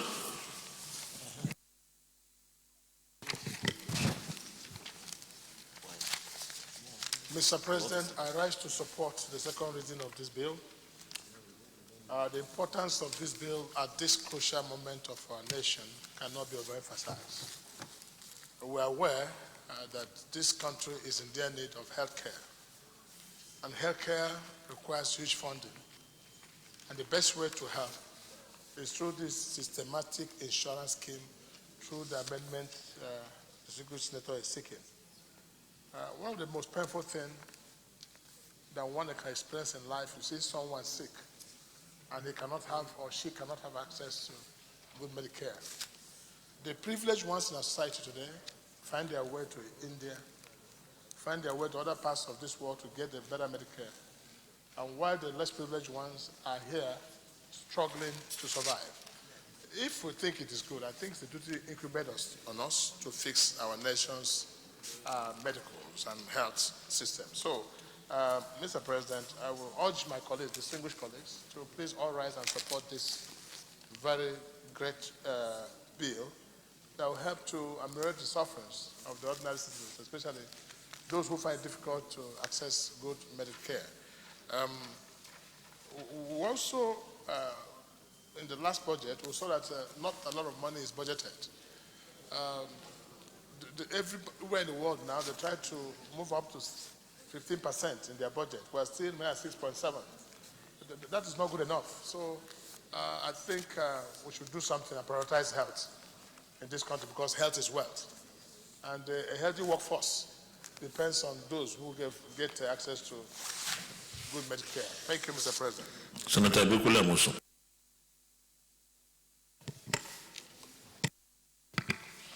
Thank you, Mr. President. Ibikunle Amusu, I represent Ogun Central. Mr. President, let me join my other colleagues in commending the mover and presenter of this very important bill on National Health Insurance Commission. Mr. President, as they say, health is wealth. And when citizens of any nation or state or wherever we find ourselves are not healthy, that nation clearly is ill and sick. Mr. President, where we were now, and indeed world best practices, there is no way that government alone or citizens will have the wherewithal to take care all of their health challenges if and when they do arise or occur. Worldwide, what people do is to create health insurance policies. Indeed, in the United States, we all know how important the issue of health care is. Indeed, you can either win or lose election because of this. You remember what happened during the Obama year, how he was. In fact, he labored for years to make sure that he pulled through his health care bill. Let me share the example of what we did as when I had the opportunity of serving our people back home. We created what we call Araya. Araya means that being healthy. And it was supported by the World Bank. Indeed, it was used just like a template that others should follow and should copy. And what did we do? We created this insurance scheme that people that are subscribed to it will just need to pay on a monthly basis 10 naira. People will not believe that. How 10 naira on a monthly basis? Yes. And when you look at that, in a year, it's just 120,000 naira, 120 naira rather. Now the government now subsidize it, paying 30 naira, and the World Bank did a further addition of another 30, and that is how we started. Through that, we created what we call Bomoru, and we started to give what I call this cash grant to pregnant women. When they are having their prenatal, we encourage them to come. Whenever they come, we give them a token of 1,000 naira, and we give them charge and a phone, such that before you have your baby, you must come at least 4 times. Now, during the childbirth, we will take care of that as well, without them paying any other thing other than just the paternity 10 naira that we have them to be paying. And after they have given birth their baby, we have what we call postnatal, when they will come just 3 times. If you add everything together, we are talking about maybe 7 times. And because of what we did, if you imagine that the mortality rate was dropped, people, when they are having several of these deaths during childbirth, stopped. But the problem we had was that we couldn't cover as many, maybe local government as we had envisioned. because we just picked some few local governments in each of the senatorial districts. But Mr. President, what am I saying in effect is that when this is put in place, citizens would have the confidence and the assurance that the government is looking after them. And I will not just see the incidents of the other time I saw on the television when the Emir of Kano, Emir Sanusi, was actually weeping because he said somebody lost maybe her baby because he couldn't afford payment for the health services. So, Mr. President, in order for us to help all of us in Nigeria, I think we should. All of us should support this, what I call very important bill that will create the needed opportunity, needed awareness for our people to know that when they are sick, somebody is out there to take care of their medical health challenges and whatever that is need to be paid. Thank you, Mr. President. Senator Sadiq Umar. Thank you, Mr. President. My distinguished colleagues, I am Sadiq Sulaiman Umar. I represent the decent and good people of Kwara North. Mr. President, this bill coincides with today's Universal Health Coverage Day. And for us to achieve universal health coverage in Nigeria, there are two key things that we argue: education and strengthening our primary health care. Now, even if we strengthen the primary health care and people are educated, they need to have money to be able to pay for their health care services. And with the high rate of unemployment in Nigeria, the high rate of poverty, the only solution to achieving universal health coverage is strengthening our national health insurance scheme.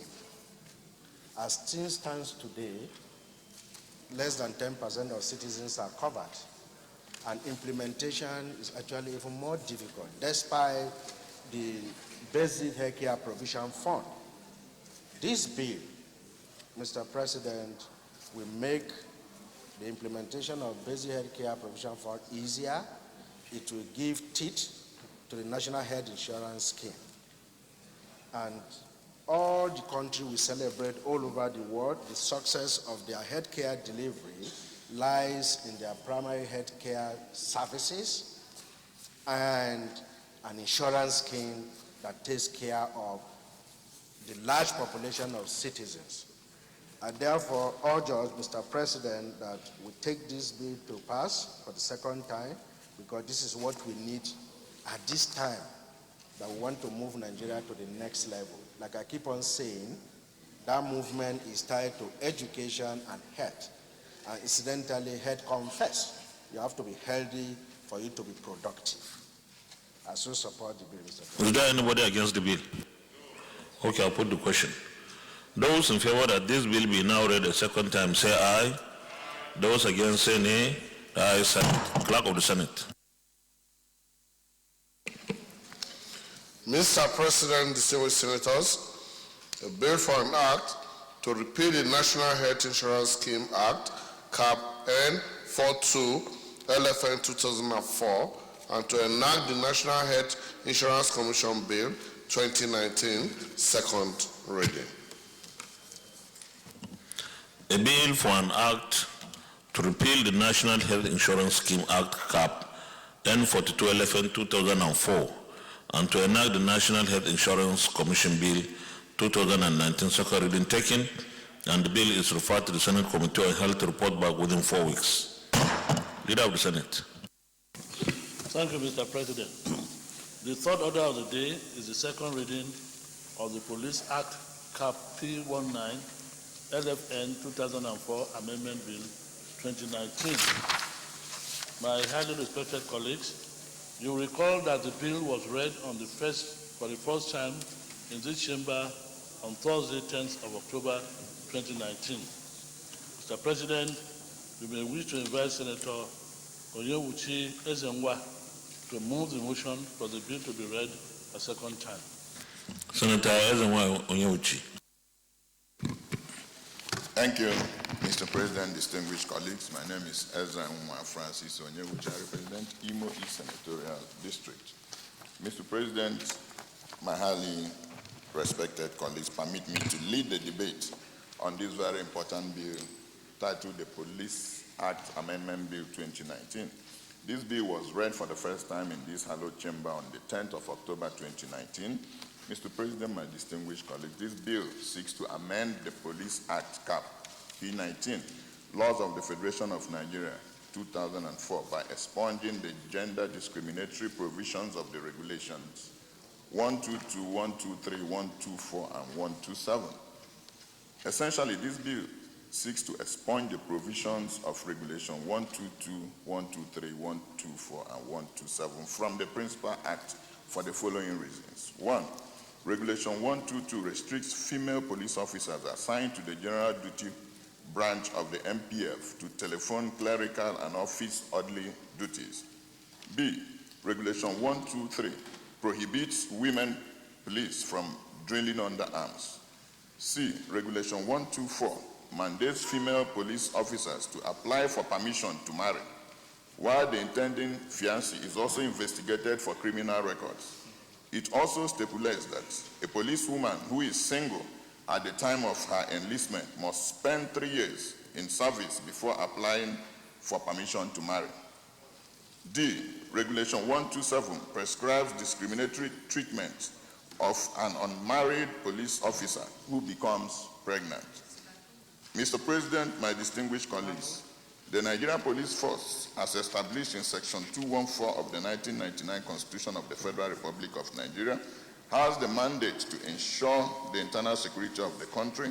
Section 4 of the Police Act 2004 enumerates the duties of the police to include, among other things, prevention and detection of crime, apprehension of offenders, preservation of law and order, protection of life and property, due enforcement of law and regulation with which they are directly charged, and performance of such military duties within or without Nigeria as may be required by them, or under the authority of this or any other act.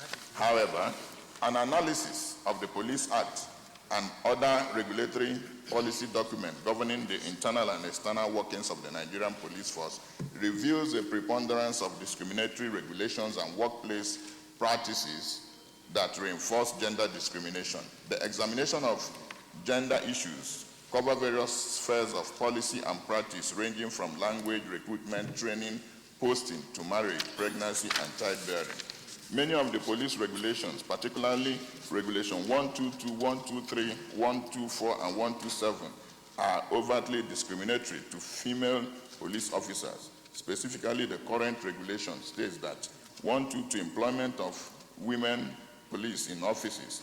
Women police officers recruited to the General Duty Branch of the force may, in order to relieve male police officers from these duties, be employed in any of the following office duties, namely clerical duties, telephone duties, office orderly duties. Women police not to drill under arms.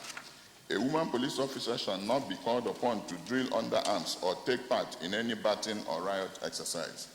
Women police to apply for permission to marry. A woman police officer who is desirous of marrying must first apply in writing to the Commissioner of Police for the State Police Command in which she is serving, requesting permission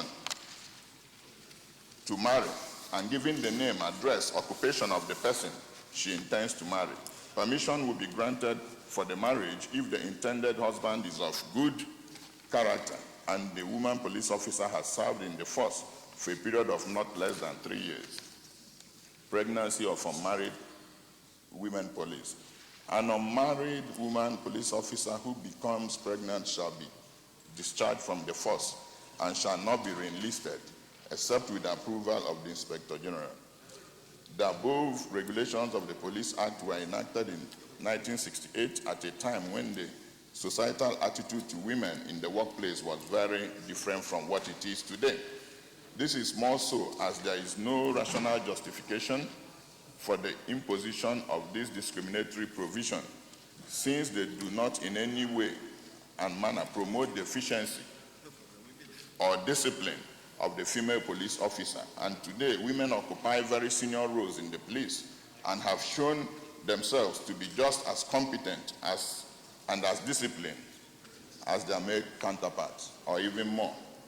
Since a male police officer is not subjected to the same inhibitions, the current regulations are inconsistent with sections 42 of the Constitution and Article 2 of the African Charter of Human and People's Rights, which have prohibited discrimination on the basis of sex.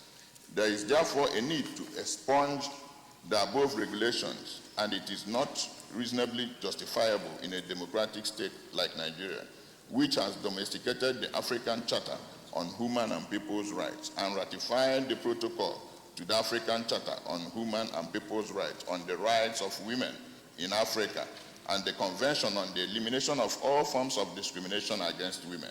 Mr. President, distinguished colleagues, relying on the provisions of the Constitution, the African Charter, and the principles of equity, good conscience, a move should be made for the discriminatory provisions of the Police Act and regulation to be expunged. I therefore humbly urge my distinguished colleagues to support the second reading of this bill. I so submit. Senator Idiga. Thank you, Mr. President. Distinguished colleagues, for this opportunity to contribute on this very important bill that is moved by Senator Ezenwa Francis Onyewuchi, which is on the expunging gender discrimination from the Police Act. Mr. President, distinguished colleagues, to me this bill is most welcome as it widens the scope of mainstreaming women's rights in our statutes. Exposure to discrimination is one of the factors that is used in rating and ranking a country on the index of best and worst countries for a woman to live in. Of course, women's rights advocacy has come a long way, pushing through traditions and cultures that were obviously repugnant to natural justice, equity, and good conscience. As women were once held as chattels and property to be owned. Mr. President, it is said that women's rights,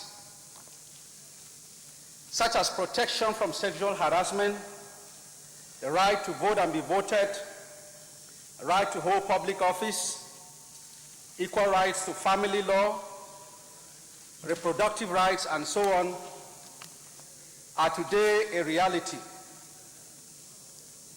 The quest for gender equality and equity in our climb will be further strengthened by the passage of this bill. To that extent, Mr. President, I'm supporting this bill to be read a second time, as doing so will do away with discrimination and discriminatory practices that are gender biased. I so support the reading of this bill, therefore, on second reading. Thank you, Mr. President. Minority Leader. Thank you, Mr. President. My very distinguished colleagues, sometime in the 6th Senate, I remember that I brought a matter, a motion on a bill of this nature, but that was with regard to the, I think it was the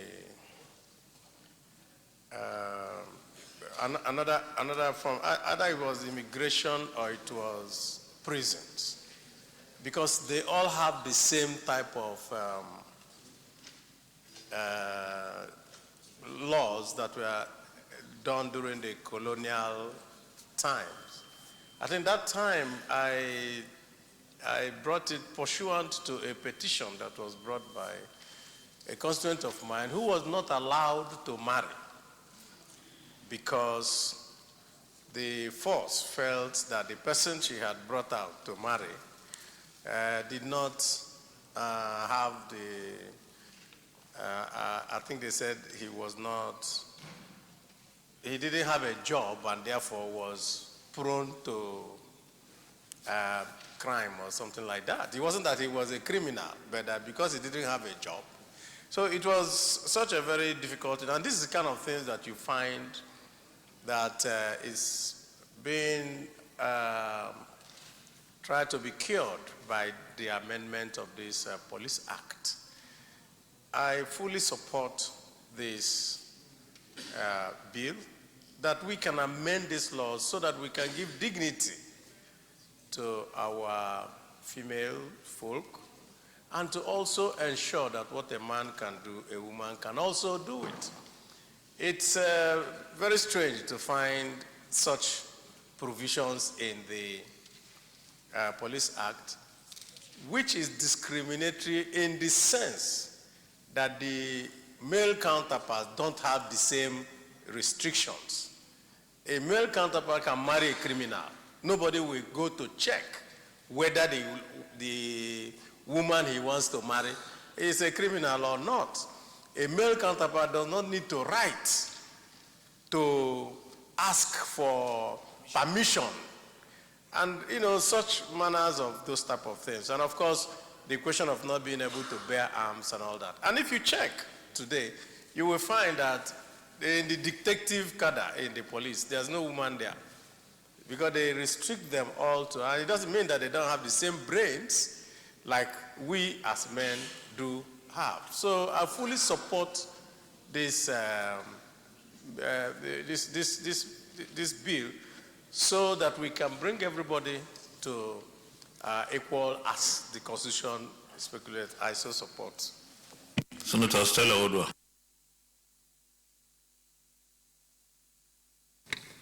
Thank you, Mr. President, dear colleagues. My name is Stella Adeze Odwa. I represent Anambra North.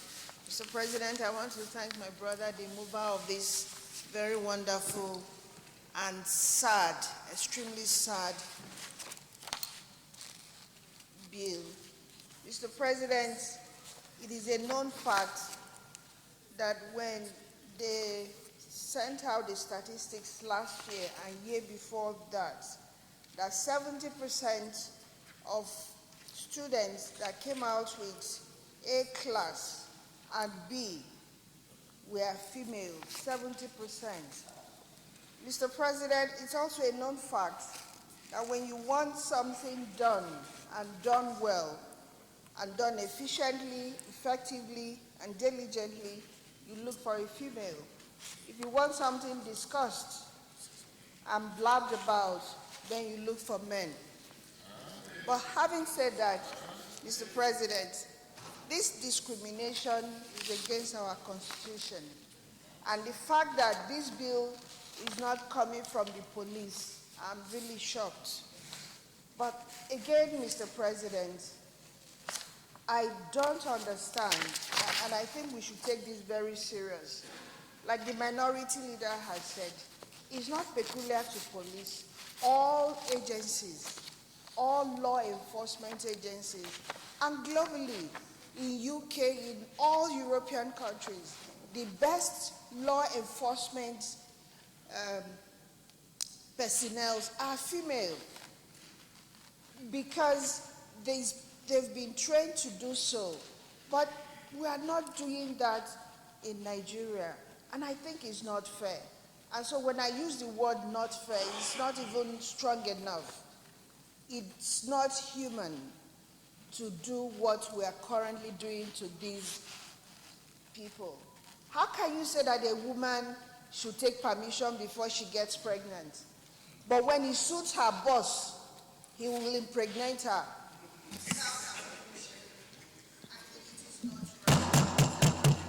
Chief Whip. Thank you very much.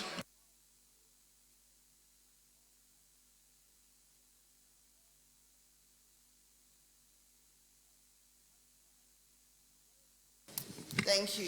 Mr. President, I want to conclude that I strongly support this particular bill, that all these horrible clauses should be expunged from the bill. We should be humane. It's not just about women, it's about humanity. It's about being fair to all, and women in particular. We are 70% of this population. Why are we being treated this way? It's totally unfair. Mr. President, dear colleagues, I wish to urge all of us to ensure that we give accelerated second reading to this and expunge these horrible clauses. Thank you, Mr. President. Senator Sumatade.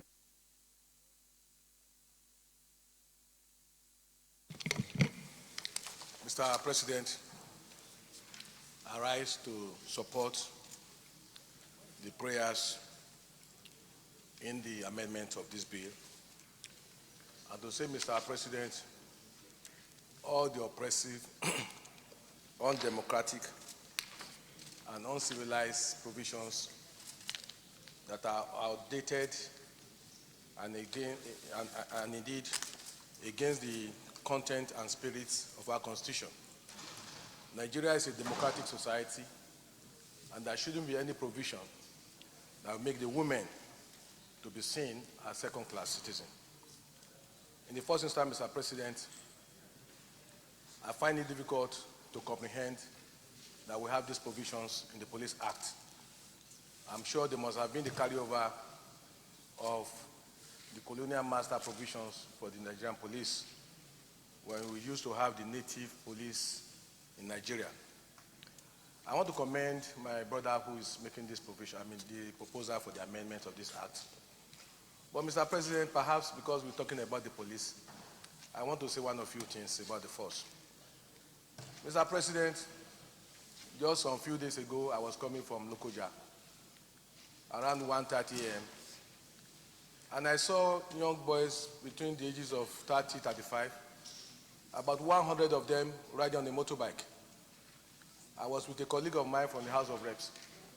So I told him that these guys on motorbike around 2 a.m., it must be for some dubious activities. So we stopped over on getting to checkpoints to report to the police. The first policemen I met, 2 of them, and I said, we have about 100 young men on motorbike coming, approaching you in another 5-10 minutes. The man looked at the other person and said, if they are up to 100 and we are 2 here, he said, we better start going. And they left. We made the second checkpoint. I reported the same case to them. The man said, we are only 2 here. And this motor you are seeing, we have less than half a gallon fuel. He left. Now what I'm trying to say, a few days after we landed, they started shooting on Abuja Lokoja Road, killing people. Mr. President, why commending my brother for the amendment he's proposing? There is more to the problems of Nigerian police. Perhaps it was just when President Muhammadu Buhari came on board that their salary was a bit adjusted. There are many things wrong with Nigerian police, and this amendment should be seen as the first provision or the first step towards preparing the police to meet the challenges of the present in Nigeria. Mr. President, you go to many of the police divisional headquarters. They have no money to buy fuel to chase the criminal. There are so many things against Nigerian police. It's not just looking at the provisions that are against women. But why amending these provisions, this act? We must be thinking of how to make the police more effective. Their condition of service, I'm sure many of us will not want our children to join the Nigerian police. Because it's not what anybody wants to envy. It's like they are laying down their lives. We must come out with a holistic approach to the problems challenging Nigerian police so that they can be effective. Their condition of service is something that we have to look into. The way and manner provisions that are made in the Constitution, in the money bill, gets to the divisional police offices around the local government is something we have to look into. This is the first step that we are taking. Very good, very commendable. But the problem Nigerian police, Mr. Police, You can round up.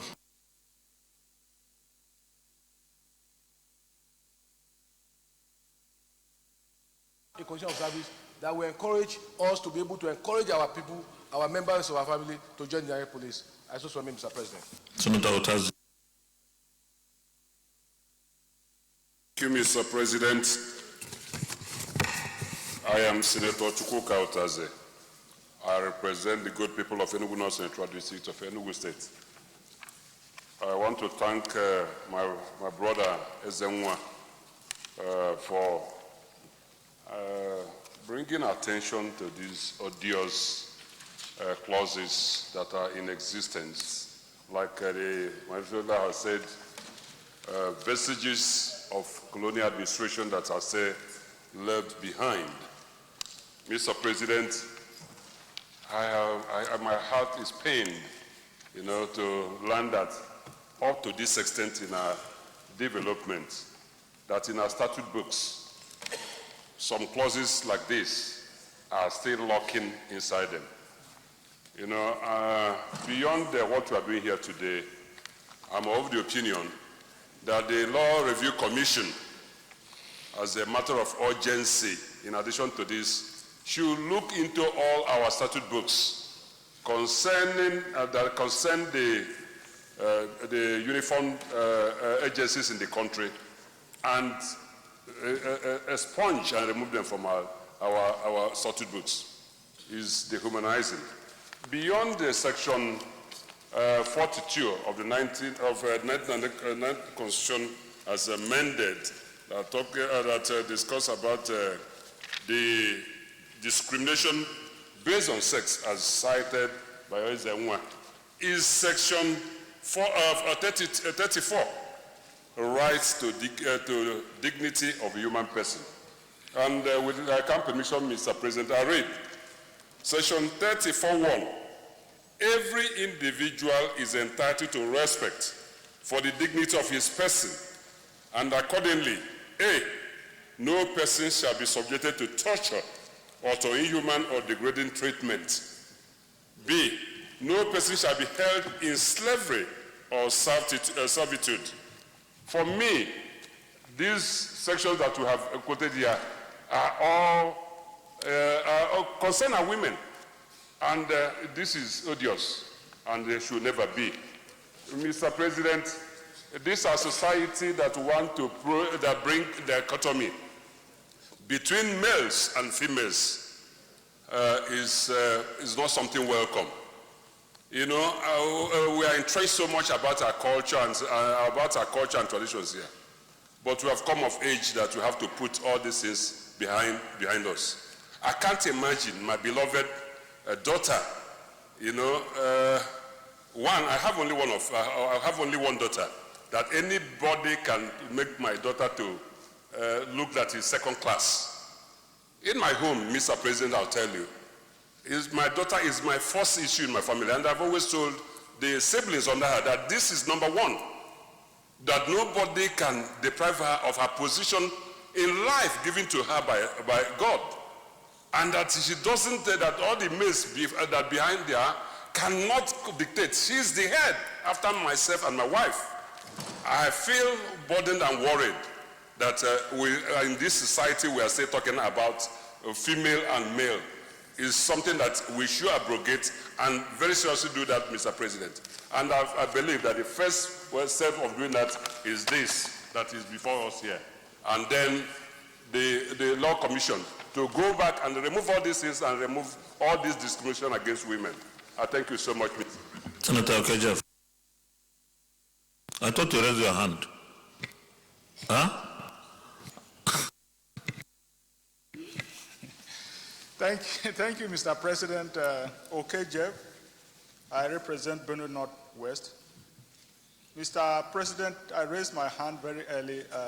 The Senate Minority Leader eloquently spoke my mind, and others have also amplified that. I just wish to emphasize that this is a constitutional matter, so it's not something that we should sway this way or that way. Since it's Constitution, Section 1, Subsection 3 says any law that is inconsistent with the provisions of this Constitution are to the extent of that inconsistency null and void. It has been established here that this is a law that predates our independence even. This is a law that was put in place even before we got independence. So it's not surprising that the colonial masters put it there, because that was the way they behaved. It is surprising that we have allowed it to linger on nearly 60 years on. So I think it's not a matter for further argument. It is completely at variance with our constitution, so we should have no problems at all taking it out of our constitution, and in fact other laws that are of this nature. Thank you. Thank you. Senator Roger Sokorocha.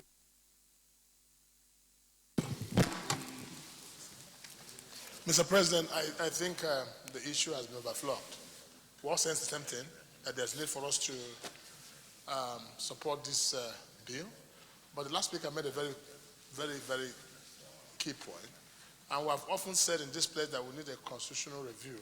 I think it's high time we take the bull by the horns and revisit some of these primitive laws that have been made that have kept our nation in bondage of some sort, and take a decisive decision to get rid of it and give us a constitution that will make us more progressive and more modern in our life. So I support this bill and the move for a constitutional review. Thank you. Thank you very much. Distinguished colleagues, those in favor that this bill be now read a second time, say aye. Those against, say nay. Ayes have it. Clerk of the Senate.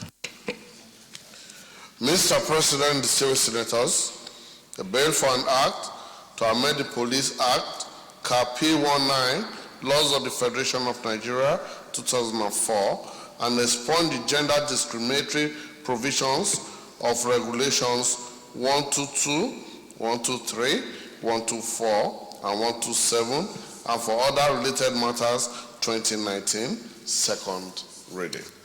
A bill for an act to amend the Police Act Cap P19 Laws of the Federation of Nigeria 2004 and expunge the gender discriminatory provisions or regulations 122, 122, 123, 124, and 127, and for other related matters 2003.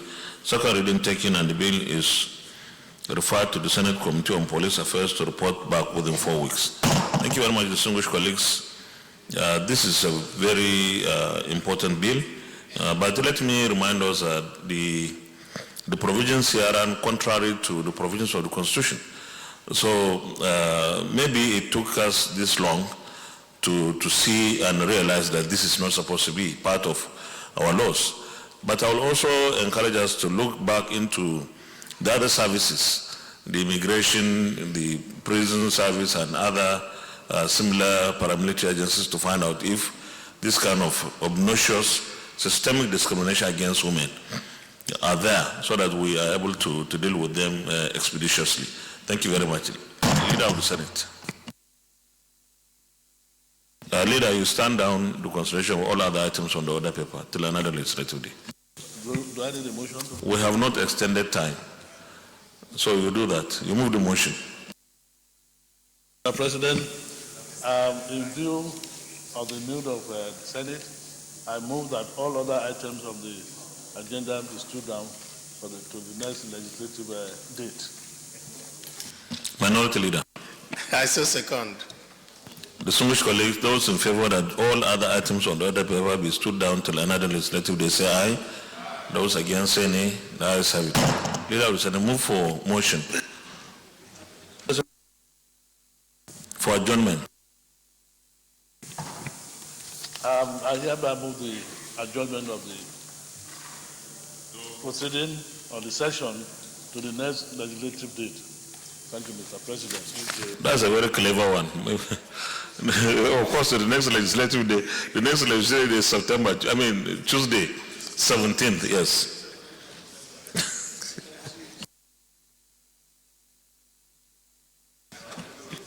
Minority Leader. Thank you, Mr. President. I so second that we adjourn to the next legislative date, which is Tuesday, 17th December 2019. Thank you very much. Distinguished colleagues, those in favor that this Senate do adjourn till Tuesday, 17th day of December 2019 at 10 a.m. from say aye. Those against say nay. The ayes have it. The Senate is hereby adjourned till Tuesday, 17th day of December 2019 at 10 a.m. prompt. Thank you.